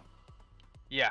So for everyone at home, just a bit of a correction. We actually have Abu instead of Nash. So this is Abu's lineup going up against McGeezy. But yeah, totally agree, dude. I mean, pretty interesting. Like Spiky Wing, this is something. I mean, Fragile is a very underrated card in my opinion. It's more of, you know, just more people finding out, you know, utility and combos for how to use it. But definitely something to look out for in the arena, especially in the higher elo. Here we go. We have Geezy just going in for the damage. Double cactus, not messing around. Those are always so. Cactus is such a scary card. Definitely. I actually am sad that Cactus used to have that little delay before it like triggered the damage, and that was probably one of the most like anxiety-inducing moments of Axie Infinity. Now it happens so quickly, you're just like, all right, it's over with. Peeled it off like a band-aid. I mean, as if the 110 damage, you know, isn't enough. Like you still get 20 shield. So if that's if you do it twice, I mean that's still 40 shield, and I mean that pretty much adds something to the earlier rounds. I mean, if you're playing with 3 energy and both of you guys are that aggressive, it's more of, you know, how much energy do I keep? How much HP do I keep moving on to the second round? But yeah, as we see, we have Nash going into the third round, if I'm not mistaken, with quite of an energy advantage here. Yep, definitely. I'm excited to see how this turns out. Ooh, there we go. So he drops it. This is really smart. He knows that the damage is probably coming in, so he decides to go for the huge brick wall here, and he gets the double heal off, which is massive.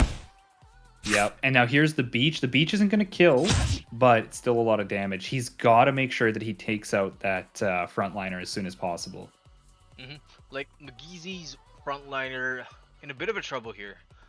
Down to his 26 HP. Not sure if he's gonna be, you know, if he's gonna be drawing any cards anymore for his frontliner. I think it's gonna be bye-bye for McGeezy in the 4th round. But we do have his bird and his midliner mech right here, just stacking up on the cards. He still has 2 energy in advantage to Abu.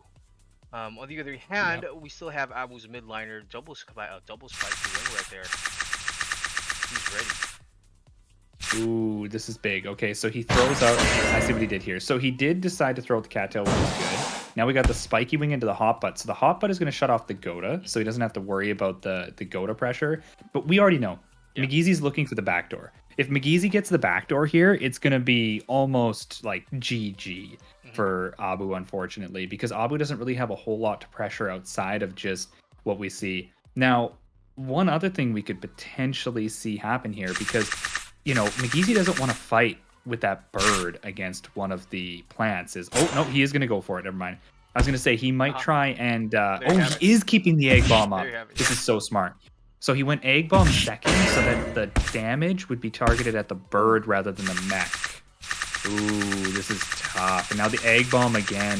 How's Abu going to play this? He needs to heal up. Okay, going in for the going egg for the bomb. spike.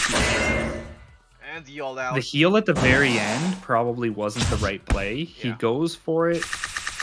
Now it's the mech. This is going to be really hard for Abu. But he has the spiky wing, right? Yeah. So you never know here.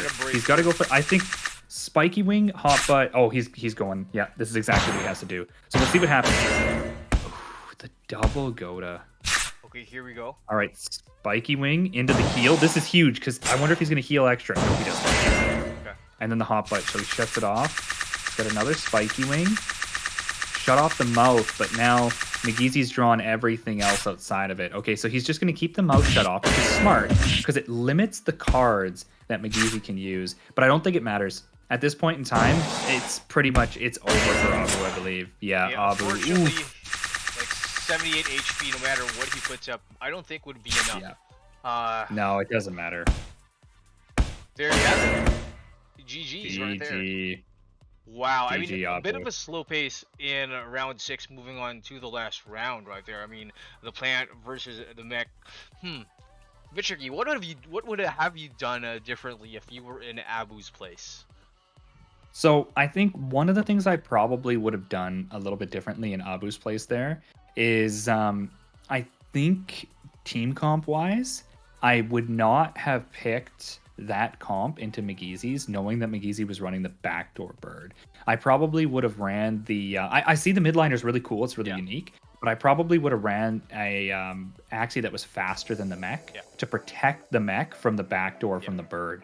Because having that backdoor threat, not even it happening, but just having the threat was forcing Abu to play cards on his mech without waiting for his combos, right? So you had... The Totoro mech is very well known for its combo because you want to throw out that fragile first and then destroy the shield with your damage and move into some of your pressure.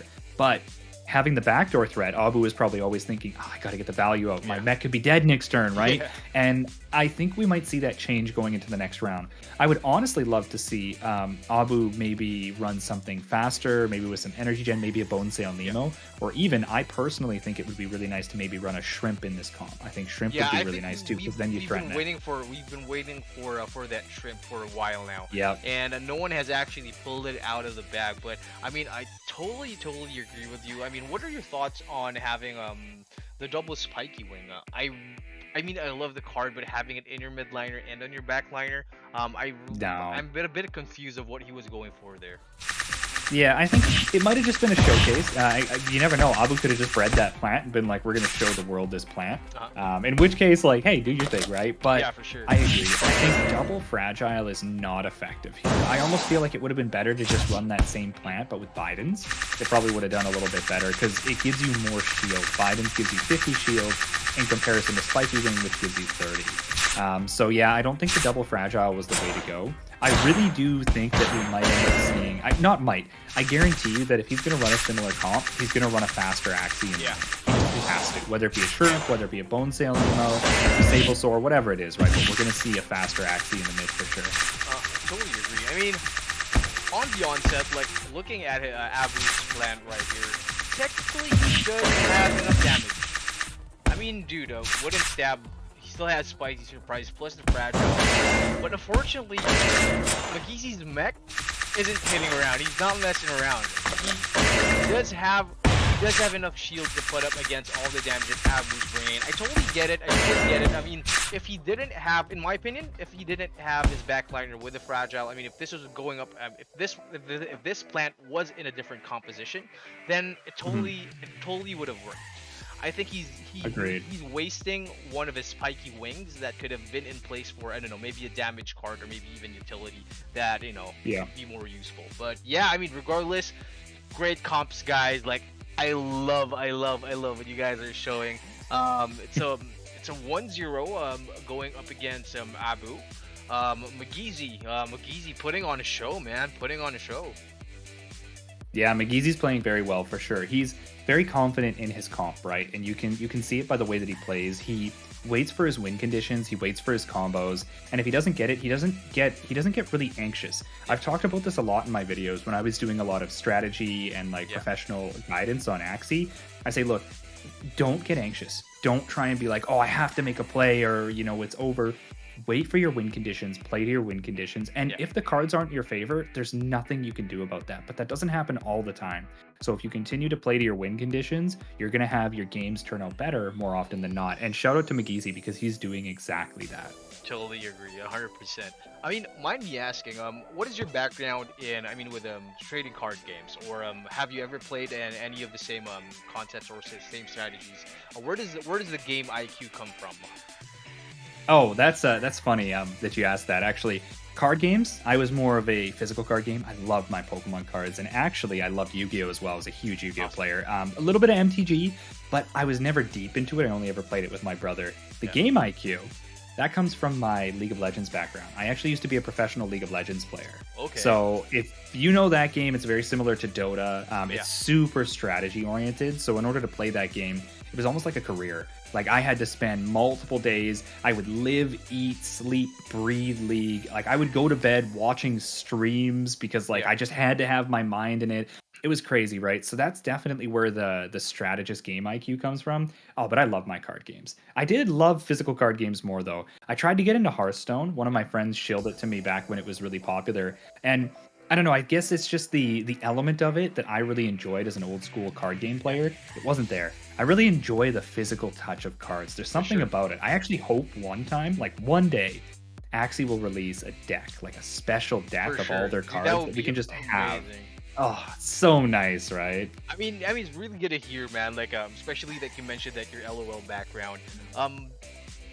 It's a bit of a trend, you know. Like, a lot of guild leaders actually have professional gaming backgrounds, and it's pretty cool to see how it translates. Not necessarily, you know, don't necessarily come from a trading card game professional playing background, but you know, League of Legends is a wholly different story. But you actually, you know, I mean, there are concepts and there are strategies that you can imply. I mean, it's the gaming world is, you know, it's almost interconnected, like with all the concepts and all the. I mean, game IQ is something that you hone, in my opinion, and takes a long time. And bringing your talents to Axie Infinity, you know, that also gives you like I'd say your own spice into the whole guild 100%. system. And yeah, pretty cool to see, and I think that also reflects with your community and with your scholars as well. So I mean, yeah, pretty good fight. And going back to the game, let's go. Ooh, here we go. So there's that Dusk Bone Nemo that we were talking about, right? So now his mech is protected, and this is so big. But one of the things I think is just absolutely amazing here, a slight little change on McKeezy's part, is he put the lechon in the middle. Yes, sir. And that actually completely cancels the bone sale. So in a 2v2, McGeezy has the upper edge, having that numbing Lucretian. So this is going to be an interesting one. I'm excited to see how this plays out. I think we're going to see really fast play from both sides here, because the win conditions kick in once the front lines are gone. You know what I mean? So it's get that front line out of the way and then start pressuring the mid lines as soon as possible. For sure. I mean, yeah, I've been waiting to see like numbing Lucretian. Like, I mean, this is the first time. We've seen a lot of hot butts. But yeah, I can't wait to see this in game and in action. We still have Abu's spiky wing right there. Yet to see the true power. And I mean, maybe we're just missing out on the combos, on the card draws from Abu. But I'd love to see it. I'd love to, you know, get everyone else to see. Like, you know, the true hidden power of spike queuing. Fragile, underestimated, huge potential. Definitely would recommend a lot of people, you know, to try the theory craft around it. But yeah, exciting. It's tough. You know, the one thing about Fragile that makes it really hard to theory craft around is that its stat value is not really synergistic to a lot of builds because it's a bug card, right? Exactly, so I mean, in a mech's case, it does give morale, which is nice. However, it doesn't give any speed, right? So a lot of Axies prioritize speed, and the spiky wing not giving any speed is actually one of the hardest points of trying to fit it into a build. There's a bit of a trade-off that's happening right there. Yeah. I mean, maybe, you know, like the zero cost, like that's the advantage. But Mhm. yeah, I mean, at the end of the day, unless maybe you're running maybe a pseudo bug deck, then I still have yet to see, like, you know, the perfect execution of exactly of spiky wing in a lineup like this. Yeah, I agree. So what we saw here is really interesting, actually. I like that Abu decided not. He's not pressured with the backdoor because obviously McGeezy chose for the Peacemaker Balloon Bird, which is a smart choice on his part. But Abu decided to wait, right? He's just waiting. He knows I want him to wait for his combo here because if he does and he gets that combo off, it could be absolutely like game changing.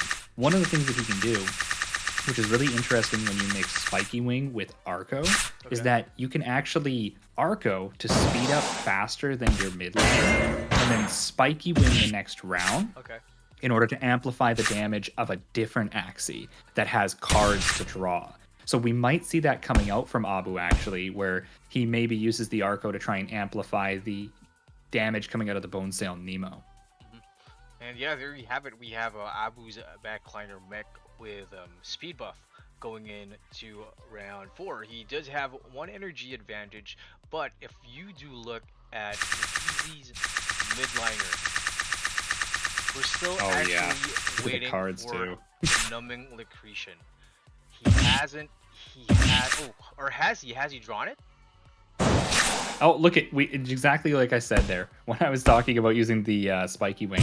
He has used it once, so he used the numbing Lucretian on the frontliner on round 2, I believe. So it did shut down the frontliner. Unfortunately for Abu, he didn't get his cat sail. Cat sail would have been really nice there because he had the full combo coming out. Ooh, this is big. So smart of Abu to get his tail slap off. He needs to do that. However, I think this part of throwing cards into the midliner was a little bit of an overplay from him because he knows that the midliner is going to brick wall here. So there isn't really any point in using the cards. He should have just saved them. Oh, and all the cards got drawn onto his... Ooh, this is not good. Ooh, that should be last stand, though. Yep, last stand. Okay, that's big. Interesting. I have a feeling... Oh, this is so good! The double Goda! Into the hair! Oh! This... Watch the spiky wing power coming out of here. Oh, actually, the spiky wing's just gonna shake off the fear. Oh, the double Arco. Wait, you guys, this is it. This is it. Watch. He's faster than the bird now. He's gonna go first. If he draws a spiky wing, he draws it. This is the power of spiky wing. This is it. Oh my goodness. He doesn't even need it. Wow. Abu with the meticulous. That ending. Perfectly played by Abu. We were just talking about it. We were just literally talking about it. I mean, not only the utility of a spiky wing, but using it to take out the fear. I mean, another zero cost card that, you know, turns around the game. Man, I love it. I can't wait for the replay. I think this is going to be going onto one of our replay of our play of the games. Play of the games, definitely. Huge. Wow. The double Arco too to go faster than the bird, phenomenal. Very well played. Very well played. Yeah, the power of the spiky wing. There you have it, guys. Everyone watching at home. I think it's good to spare a few minutes to scour the marketplace and come up with your own theory crafts for spiky wing. I've been looking at it like for a while now. I do have one. I do have a plan with spiky wing. I think it's hot butt and also zigzag, if I'm not mistaken. Yeah, I mean, I was talking about branch charge.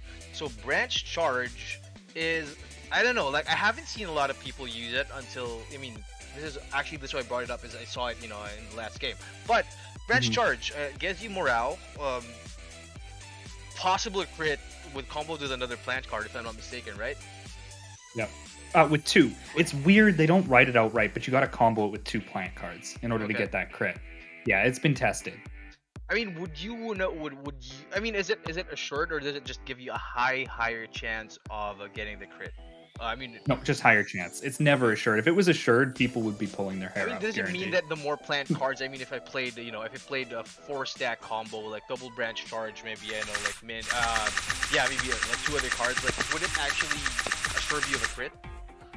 You know, that's an interesting point you bring up, because I've never thought of that, but it would make sense actually that would be the case, because I've seen plenty of times there be, you know, single plant cards played and it never crits, but then double plant cards and it always seems to at least crit. No, I can't say always.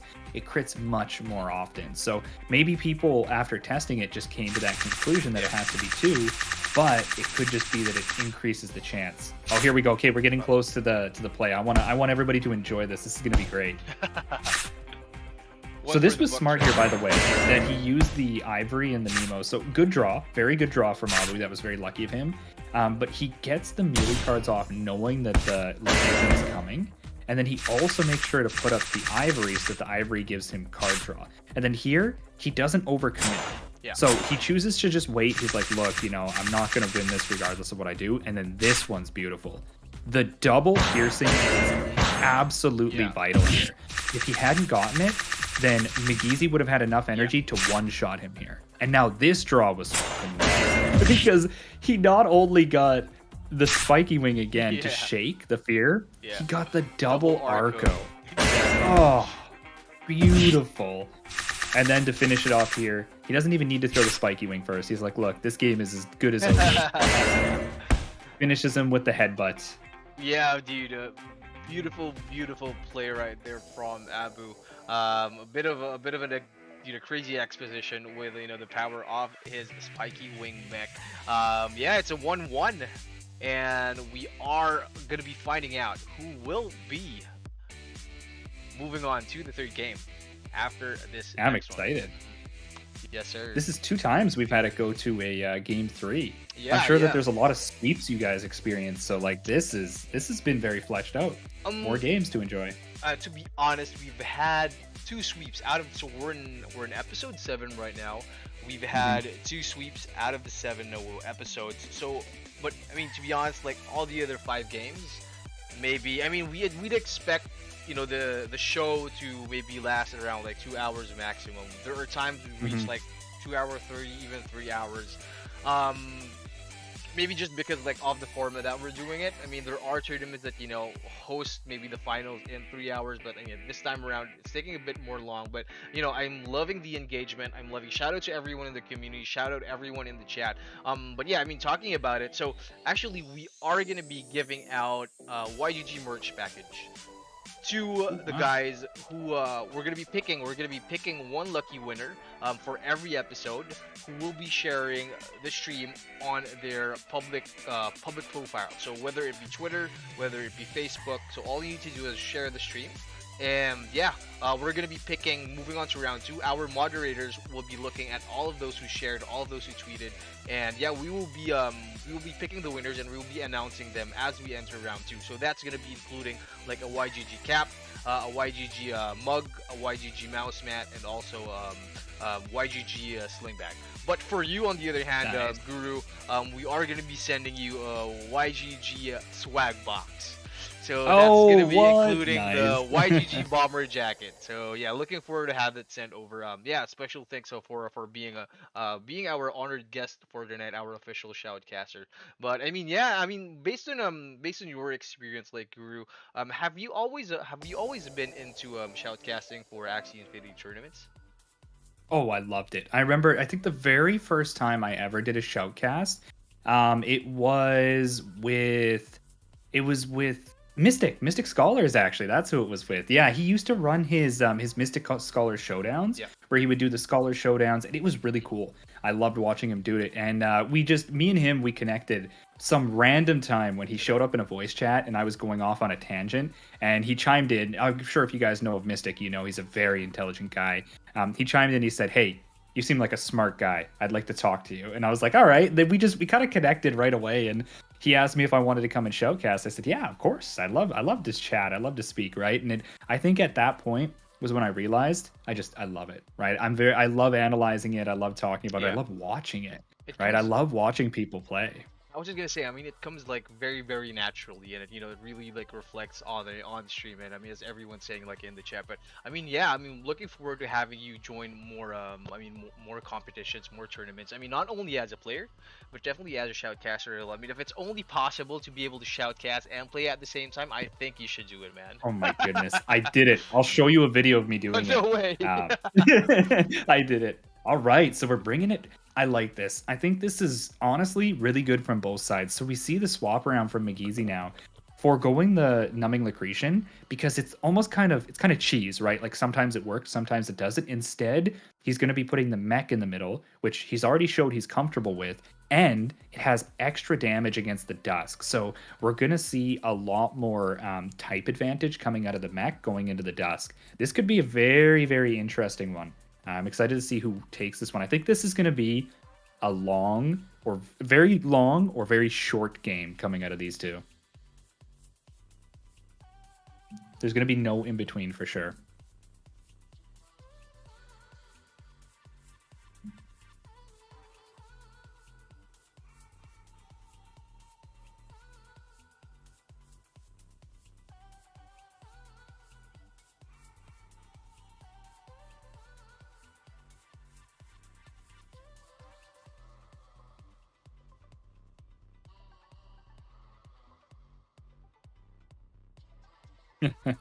I see you in there, Zero. I think he does have it. Sensei Abu has this. Oh, sorry about that. Like I was talking on the chat, shouting out, and I was my bad. Hey Zero, what's good, man? It's all good. All right, here we go. Right off to a huge start. That round one is just massive. Having all that damage put onto Abu's plant puts him in a position now where he's really limited in his ability. And it was kind of a toss-up, right? Because sometimes it's risky to throw those beast cards out round one, because if there's a cattail on the other side, you could really flip the game in the other player's favor. And thankfully for him, there was no cattail. So now, of course, we're going to see the cattail come out on both sides. Ooh, he gets the value, though. He gets the card draw value. That is really, really big for Abu. Massive. So now he's in a position where he has all the cards he needs. So we're going to probably see him showcase a little bit of the power. Oh, the energy steal coming out. The balloon. Doesn't matter. Here we go. Pure damage. Watch this. Oh, look at that hair dagger. Look at that damage. Insane. Just love it. It's so much damage comes out when you have that spiky wing proc. So now we're going to see a little bit more pressure. Energy pressure is a really big thing here. So we got the spiky wing into the Goda, which will kill, by the way. Oh, no, it won't kill. Oh, my goodness. 8 health away. All right, what are we going to see here? Constant brick walls coming out of Abu. And I wonder, will this kill? This is going to kill. Oh. Yes, it does. Oh, that's not good. Unfortunately, 3 energy wasted on the end of Abu. He just get the tail slap again, though, but moving on to round 6, it's going to be 1v2. A bit of shield right here for Abu. Not going to going in with the egg bomb, but the double fear, he's going to be missing. He's going to be missing down to 15 HP. Down to 15 HP. And the zero cost. Jeez, McGeezy. Is this going to be the reverse sweep we see out of McGeezy? He's already slayed Nash. Now he's slayed Abu. Yeah, I mean, dude, this is what I love. I mean, I personally, as I mentioned, I haven't seen McGeezy play competitively, but I mean, I love seeing, people in the YGG community, like, not only YGG, but in the whole Axie Infinity community, like, stepping up. And playing up against like these OGs, like these big names, and actually showing what they have to offer. I mean, I think that's what it's supposed to be all about. Like you have these guys setting the bar, but you have new entrants or new people trying to have their hand at competitive Axie Infinity and in esports. Dude, it's a free for all. It's a wild west right now for NFT gaming, and it's an exciting time.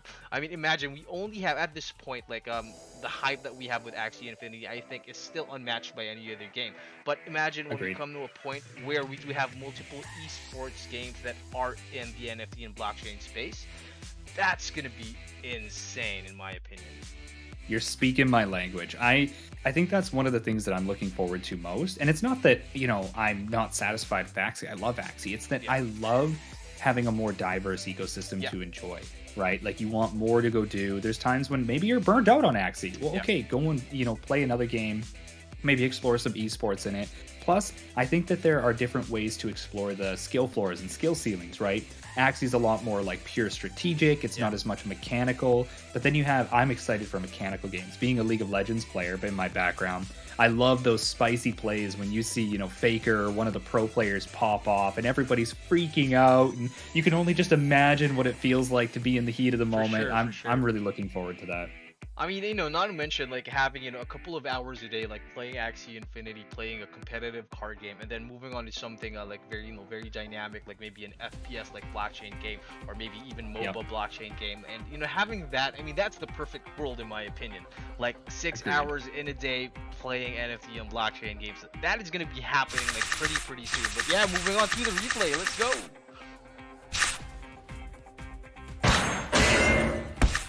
Huge start came out of McGeezy here. Such a big start, actually. Look at the card stack, though. The card stack, perfectly timed. Yep. I think one thing we saw here, which may have been a bit of a misplay from Abu, is that he prioritized getting the spiky wing off. And I understand why he wants to do that, but I feel like the better play, because he has so much energy, so many cards, would have been to guarantee the kill on the front line. So I would have actually personally played on both the mech and the dust and just saved the spiky wings. True. And if he could have taken that frontliner out in that play, and this too was so unfortunate, right? Yeah. Just so unfortunate. Wasted a lot of energy there. Wasted, lot wasted of a turn cards. basically. I mean, that frontliner was supposed. It's round 5, and I mean, he should have been out in round 3. He played his cards right. Agreed completely. Not to mention the fact that if he had taken him out, like even if he had played an Arco instead and it had killed that plant, it would have put him in last stand. It wouldn't have killed him, by the way. But even still, if he had got that chomp off on the mech, he would have been in a much better position because the mech would have been chomped. It's just a little bit of an unfortunate, maybe a bit of, you know what this might be a reflection of? Yeah. Abu has been very busy with MTTM and like scholarship management work. He just might not be playing as many hours, and that could have just been a slight misjudgment on playing the cards in the right way and getting that damage value off. I totally agree. I mean, like there's, as I mentioned, like there's always going to be a trade-off, because I mean, at the end of the day, like Axie Infinity gets skill-based, and how do you develop your skills is putting more time in, right? On the other hand, like we do have competitive managers and players, which I think is very crucial, as I mentioned earlier, because not only are you adding value to the scholars that you have, but you yourself are participating in the competitive scene, like, and also like in the competitive community. And I mean, it's a tough, it's a tough nut to handle, but props to these guys just pushing day in and day out, regardless of all the responsibilities and challenges that they have to put in, and the time, of course. But yeah, we have MTTM down to their last player, McGeezy. Wow, what a show, dude.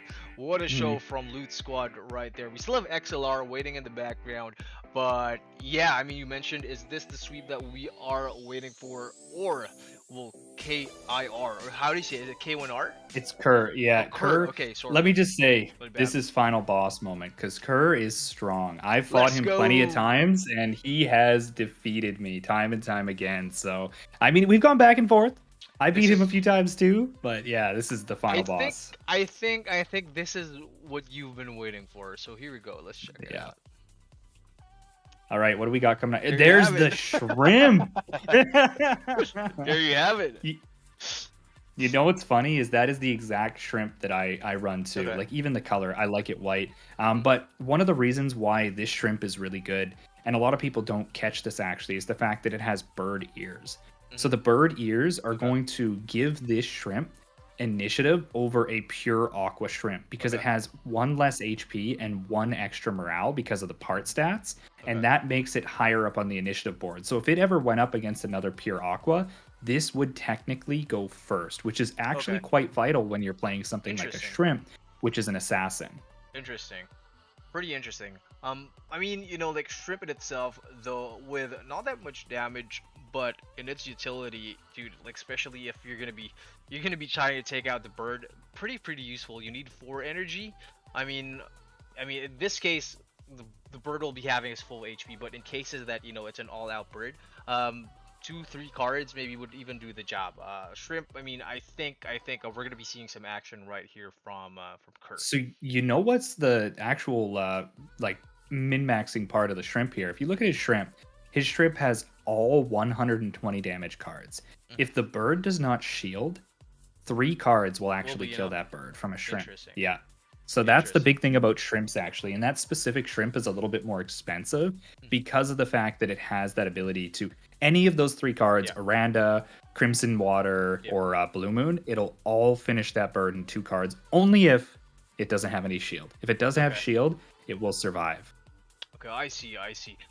You know, I mean, really at this point, it's gonna be at the luck of the draw. If we are gonna be seeing, if we're gonna be seeing some action from Curse midliner, but I mean, we still have yet to see the performance if McGeezy is gonna be putting up a fight, or will he be taken out finally in this game? Kerr, last man standing, MTTM. Everyone in the chat, let's go MTTM. Is this gonna be the game for the turnaround? I can't wait. It might be. If there's any MTTM fam in the chat, make sure you spam those gates, boys. Let's show Kerr some support here. Yeah, I mean, mind me asking before we jump, like, real quick. So, what does actually MTTM stand for? MTTM stands for Method to the Mythos. That is the name. And mythos is not mythos as in mythology. By the way, there's another meaning for mythos, which means secretive practices, beliefs, and arts. Interesting. And if there's one thing we're doing here in the metaverse, it's being very involved in these secretive practices and arts, because the world doesn't know about it, right? So, I mean, esports in itself is an art. Like, I mean, yeah, challenge me, but I mean, I'd stick to my guns right there. I mean, it's a whole different world that, I mean, it's a craft. It's a craft, in my opinion. I agree completely. What an interesting round 1, by the way. Just the single cattail that comes out of Kerr. He's not going to let that... he's seen probably that McGeezy is very commonly playing early. Yeah. So he throws the cattail out, which I think was smart. But thankfully for McGeezy in this specific case, he didn't have the cards to play early, so he chose not to. Here we have it. He's not messing around. He's going all in for that bird. McGeezy eating him for breakfast. Ooh, nope. This is it. Ooh, yep, 1 HP.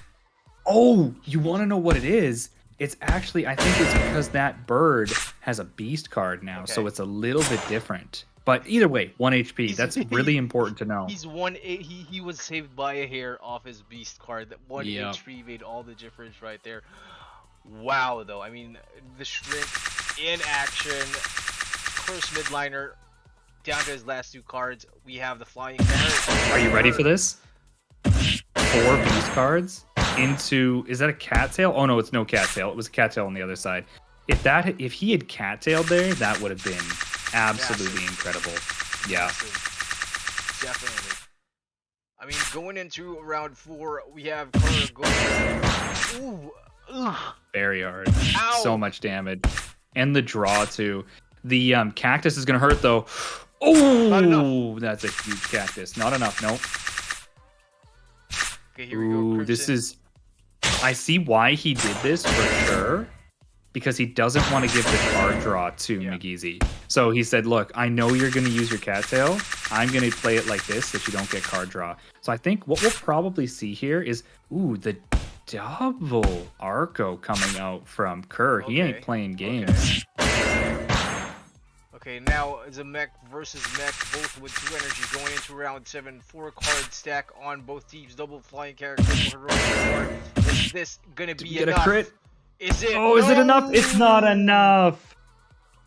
And the double Arco coming out of McGeezy. So even if it didn't, he had it. Well played. Well played, McGeezy. Dude, very well played. The 1v1, the mech 1v1, dude, in the last round. It reached round 7. I mean, yeah, you mentioned, dude, a bit of a above average playtime here from both teams. Ooh, interesting. I think the biggest thing that happened there was more than likely the fact that he had been put in a position. This is what I think. I think that the bird is an important thing to get rid of, but I do also think that you have to be careful with your resources you use to get rid of that bird. The shrimp is really good. I think it is very strong. It pressures on the bird.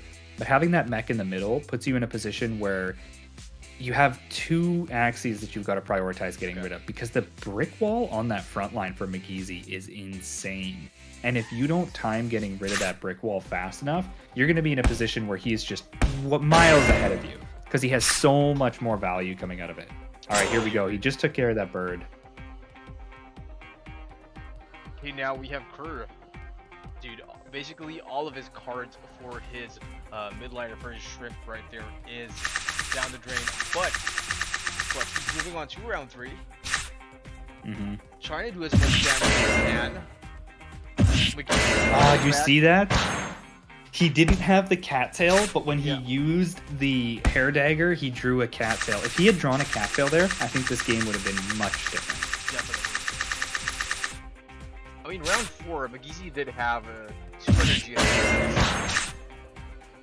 I mean, unfortunately, he didn't have any energy to steal right here with a Veggie Bite. I mean, 174 damage, bringing down Curse midline, 230 HP. Interesting. So what might have been the play here? I saw what he was going for, and it was smart because he didn't want to give him a draw. Okay. But it might have actually been a good idea to have potentially passed there, so he had more energy to work with going into this round and been at an energy advantage. Still, it's hard to say, right? And even if he did have an energy advantage, he still would have had to deal with the Goda. So I mean, Goda just really adds a new dynamic. Okay. Would you? I don't think it would have been. I mean, wouldn't have been enough. No, only thing he could have done here was get a crit on one of these. I saw what he was going for. If he got a crit on any of those, he could have won it. And it was a good play on Kerr's side to try and do that. But yeah, 100%. I think the moment that he had that position where the brick wall on the plant worked and his Aqua didn't end up finishing off the plant, it was pretty much settled at that point, unfortunately. Definitely. I mean, we have McGeezy like winning by a hair right there. I mean, Kurt like putting up a really good fight. I mean, though this next game is good beside it. Yep. So for everyone watching at home, so this is what's happening right now. So McGeezy won the last game, bringing the score to 1-0. It's a best of 3, and if McGeezy wins this next game, MTTM is out of the competition. There is a huge responsibility and huge pressure on Kurt's play right now. But the question is, will he be pulling some tricks out of the hat in the next game? What will we be seeing next? I mean, you've mentioned, Guru, you've mentioned that, you know, you've been playing with Kurt a lot of times. Is there any Axies that you anticipate that he will be pulling out in the next game? So one thing that I've seen Kerr be very good at playing, obviously, and I like it because it's a play style of mine. He is good at playing tri-spikes, so we could potentially see a tri-spiker come out. But I think ultimately, you know what I would love to see come out of Kerr is I would love to see a spiky wing Totoro come out of Kerr, because I think the shrimp is a good mix, but he needs something that can just get rid of that frontliner with its brick wall. Like on demand. Right, so I think if there was, I don't know if he will, obviously he may not, but I think if there was an opportunity for him to improve from where he was in the last game here, it would be to potentially add a spiky wing into the mix. But who knows, it could be anything, right? Maybe he brings out his tried and true tri-spiker. It could be a variety of different things, so I'm excited to see how it works. McGeezy, though, just playing absolutely phenomenal, like doing so well, representing Loot Squad with all his glory. You know, he's doing a really good job, so huge props to McGeezy. Yeah, definitely. Like one of the competitors to look out for in the coming rounds, or maybe even in other tournaments in the Axie ecosystem. I mean, it's actually tournament season again, if I'm not mistaken, right? So Axie Infinity doing a bunch of grants for different guilds and different groups who will be hosting a lot of competitions. So might be asking, so are you going to be participating in the Axie Infinity retreat in Vegas this coming March? I won't be able to because unfortunately I am Canadian and there is still a lot of restrictions in place. So for me specifically, I did not plan to actually go just due to the fact that there's still a pandemic happening and there's a lot of restrictions. And for me to go out there, it would be actually really difficult. So I'm not planning on it. But of course, when we do have the opportunity to be more involved in the IRL Axie events, Yeah, for I'm going to sure. be there for sure. I mean, what I love, I mean, with all due respect to everyone else affected by the pandemic, but I mean, what I love about the Axie Infinity tournament community and all the events that's happening right now, all the restrictions, it's actually just hyping up the physical events like 10 times, 20 times, 50 times more. Yeah. I can't wait, I can't wait to meet everyone. I can't wait to sit down and, get to hang out, maybe grab a beer with everyone else in the community and, just watch live Axie Infinity tournaments, man. Agreed. Ooh, look at this change. He brought out the lechon. He's Ooh. not playing around. I think this is an interesting way to play this because what he may want to try and do here is try and use the lechon to nullify the brick wall out of that front line and try and get rid of it. Yeah. The issue I see here potentially is that he does lack damage against the plant or the beast type, the mech type in this case. A lot of his cards are plant focused. Besides the Aqua, of course, the Aqua is going to be very, very good against the mech, but I'm not 100% sure if the Aqua is going to be attacking the mech, right? Because his priority is to go back to front. Yes. So he's going to try and get rid of that bird as soon as possible, which is going to be a huge... it's almost going to be like a card sink for his Aqua cards, which means he's going to have less opportunity to use those cards on the mech. But interested to see how this turns out. I know the Numbing Lacretian is a very strong card. Yeah, I mean, pretty interesting, team arrangement right here from Kurt, like just protecting his mid liner at the same time still having a tank in the back line. The beach, zigzag, numbing, and also the mint rhyme story with Cleansent right there. I mean, he doesn't really need that much energy, but having having that shield with 0 cost can maybe I mean, it's gonna be putting up against a bird for sure. If this goes down to 1v1, I'm gonna be putting my SLP on Curse backliner right there. But I mean, Sure. yeah, definitely like very two competitive players. Pretty interesting to see if this gonna be the last round or are we gonna be seeing some more action from MTTM. That's the question. Yeah, you know what I'm interested to see here is if he decides to forego the back to front comp because it's not as valuable for him right now and actually try and get through that front liner. It'd be a nice little curveball to throw into McGeezy because he may be thinking, okay, I got to get the value out of my bird. I have to work forward. He's going to end up shrimping me. But then what ends up happening is he may end up using the damage to actually get rid of that front line. And then if he can get rid of that front line, maybe a couple cactuses, some beaches, and he could expose that mech and start using Aqua cards on the mech. That would be huge. And then That's the 1v1 between the bird and the lechon, it's not going to be good pretty for that bird. I mean, like at this point, I think the question is, at what round or how soon will Kerr be able to push through the mid lane? But then again, like McGeezy, like exceptional performance throughout the night. I bet. I mean, not only is there a lot of pressure from him, like wrapping up the game, but I mean, he's going up against Kerr and MTTM. I mean, in all honesty, this is one of the most exciting episodes that I've been through for the Managers Cup. Definitely, I only wish that I get to see both of these teams again, later on in other tournaments if there's a chance to. But I mean, from what's happening tonight, I think there's gonna be a bit of I don't know, like friendly competition moving on to the other tournaments, getting to see both teams compete with one another. I love what's happening. I love what's happening. Yeah. It's the rivalry, right? It's like the Goku versus Krillin. Or in this case, most people know Goku versus Piccolo because obviously that was Dragon Ball phase when it was Goku versus Krillin. But no, I agree with you. I think it's really awesome. They're both playing really well too. I'm proud of both sides. McGeezy has been playing his heart out. Very well played. All right, we got this right off the bat. What are we seeing? The double Peacemaker and the Cactus. He's just going for damage right off the bat here. He knows if he can expose that mid liner, it's going to be a completely different game for Kerr. Because if his Aqua is in the front, being able to actually get hit by the balloon from the bird. Because if you see here, he saved the balloon. So he can utilize the balloon to fear the Aqua and stop him from using the shrimp. Ooh, and he's going for the piercing and the Arco. He's not messing around. No punches being pulled. Oh, and the crit! Okay, it wasn't enough. Yeah, a bit of a heal That right was here. scary. Unfortunately, I don't think he's going to be having like enough cards to be able to protect his frontliner. Kerr in a bit of a trouble entering the next round. He does have an energy advantage. He does have the shrimp. He does have 2 of them in the bag. Unfortunately, I mean, hopefully he gets a pullout. I think he will. You know, a perfect combo that he will be able to finally take out the back lane and the bird of McGeezy. The question is, I just think, you know, I mean, McGeezy is going to be the one who's going to be able to push into the mid lane or into, you know, the off. I mean, yeah, basically push up to the mid lane first before Kerr does. Yeah, that's going to be a big thing here, right? I think the card disadvantage isn't a big deal because that can be turned around pretty quickly with frontliner on McGeezy. But I do think, ooh, he comes out with the Egg bomb. Oh, the balloon as well.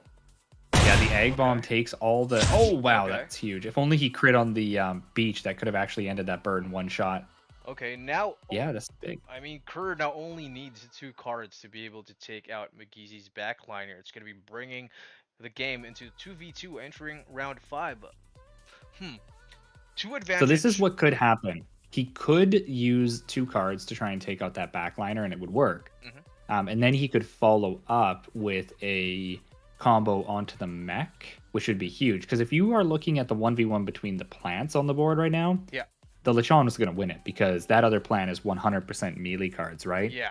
But in order to do that, he's going to have to not lose his energy, which I just don't think is going to happen because 100% McGeezy this next round is going to go for energy steals. So it'd be really hard for him to do that. Ooh, he's getting the damage off and he's going for the energy steal. McGeezy's just sacrificing his bird right there. I mean, doesn't care if you have the shrimp. I want it. Give me the shrimp. Now it's a 2v2 entering the next round. Ooh, critical from the veggie bite. 191 HP on Kerr. He still has the drain bite right there. A double zigzag. This is it. Oh no, but he missed the energy. Oh my goodness. If he that's what I was saying about the energy loss. The fact that he lost it means that this doesn't actually kill the mech. You're right.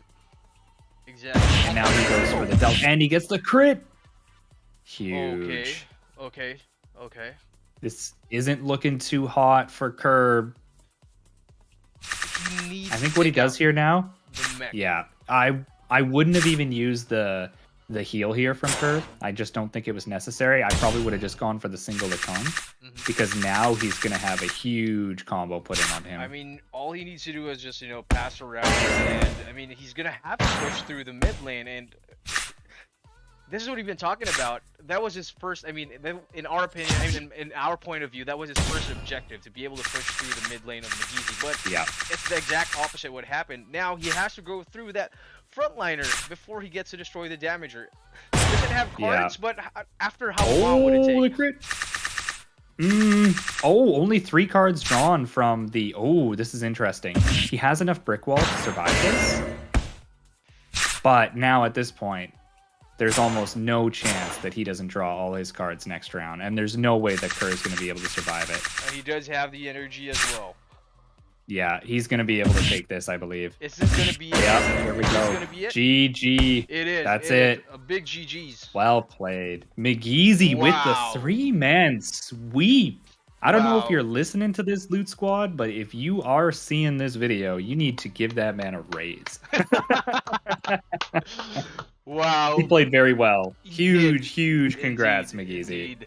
Wow. I mean, big congratulations to both teams. I mean, we have Loot Squad moving on to the next round. MTTM unfortunately has dropped from the competition, but regardless, what an amazing night. This is what I love about Axie Infinity Esports. And dude, I just want to see more. I can't wait. I can't wait to see MTTM in more action. I can't wait to see Loot Squad in another tournament with both these guys, McGeezy, Nash definitely, and Abu and Kerr. Oof. I mean, XLR didn't get to play. I wonder what he has. I mean, I'm pretty intimidated by with his Axie profile picture right there. But I mean, for tonight, it's a 2-0.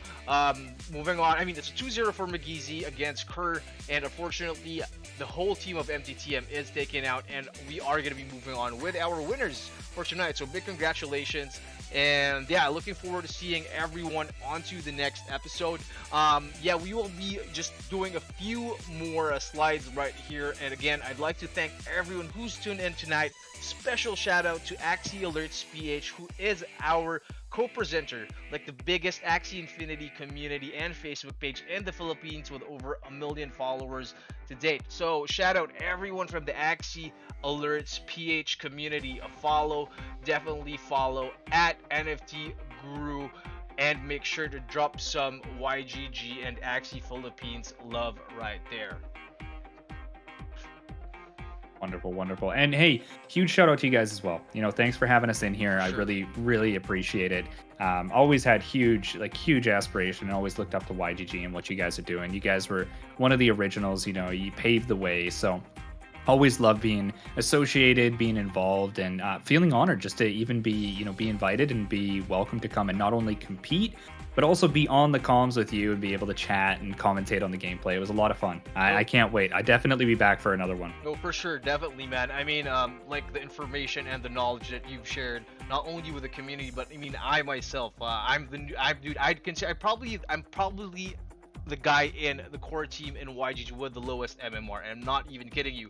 But maybe moving on after this Shoutcast experience with you, I'd probably maybe from 1,200 MMR, maybe I'd go up to maybe like 1,250.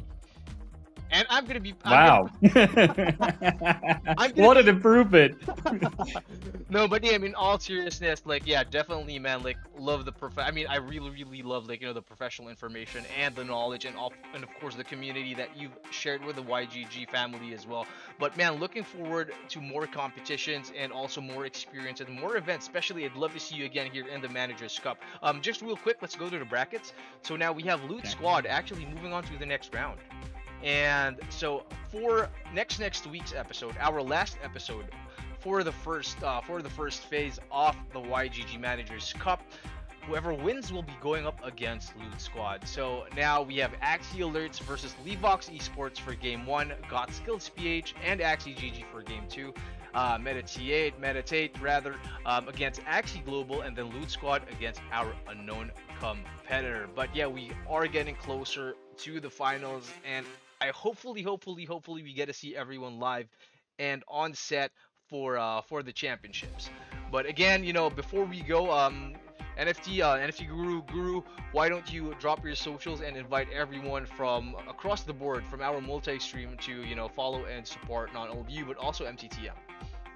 Yeah, for sure. Well, I'll make it sweet and simple, right? If you guys have us on Twitter, and I know Twitter is really popular. I am also on Facebook, but absolutely everything for me, it's always going to be MTTM_official. And if you do end up finding your way into MTTM, we're not like a traditional Axie Infinity guild.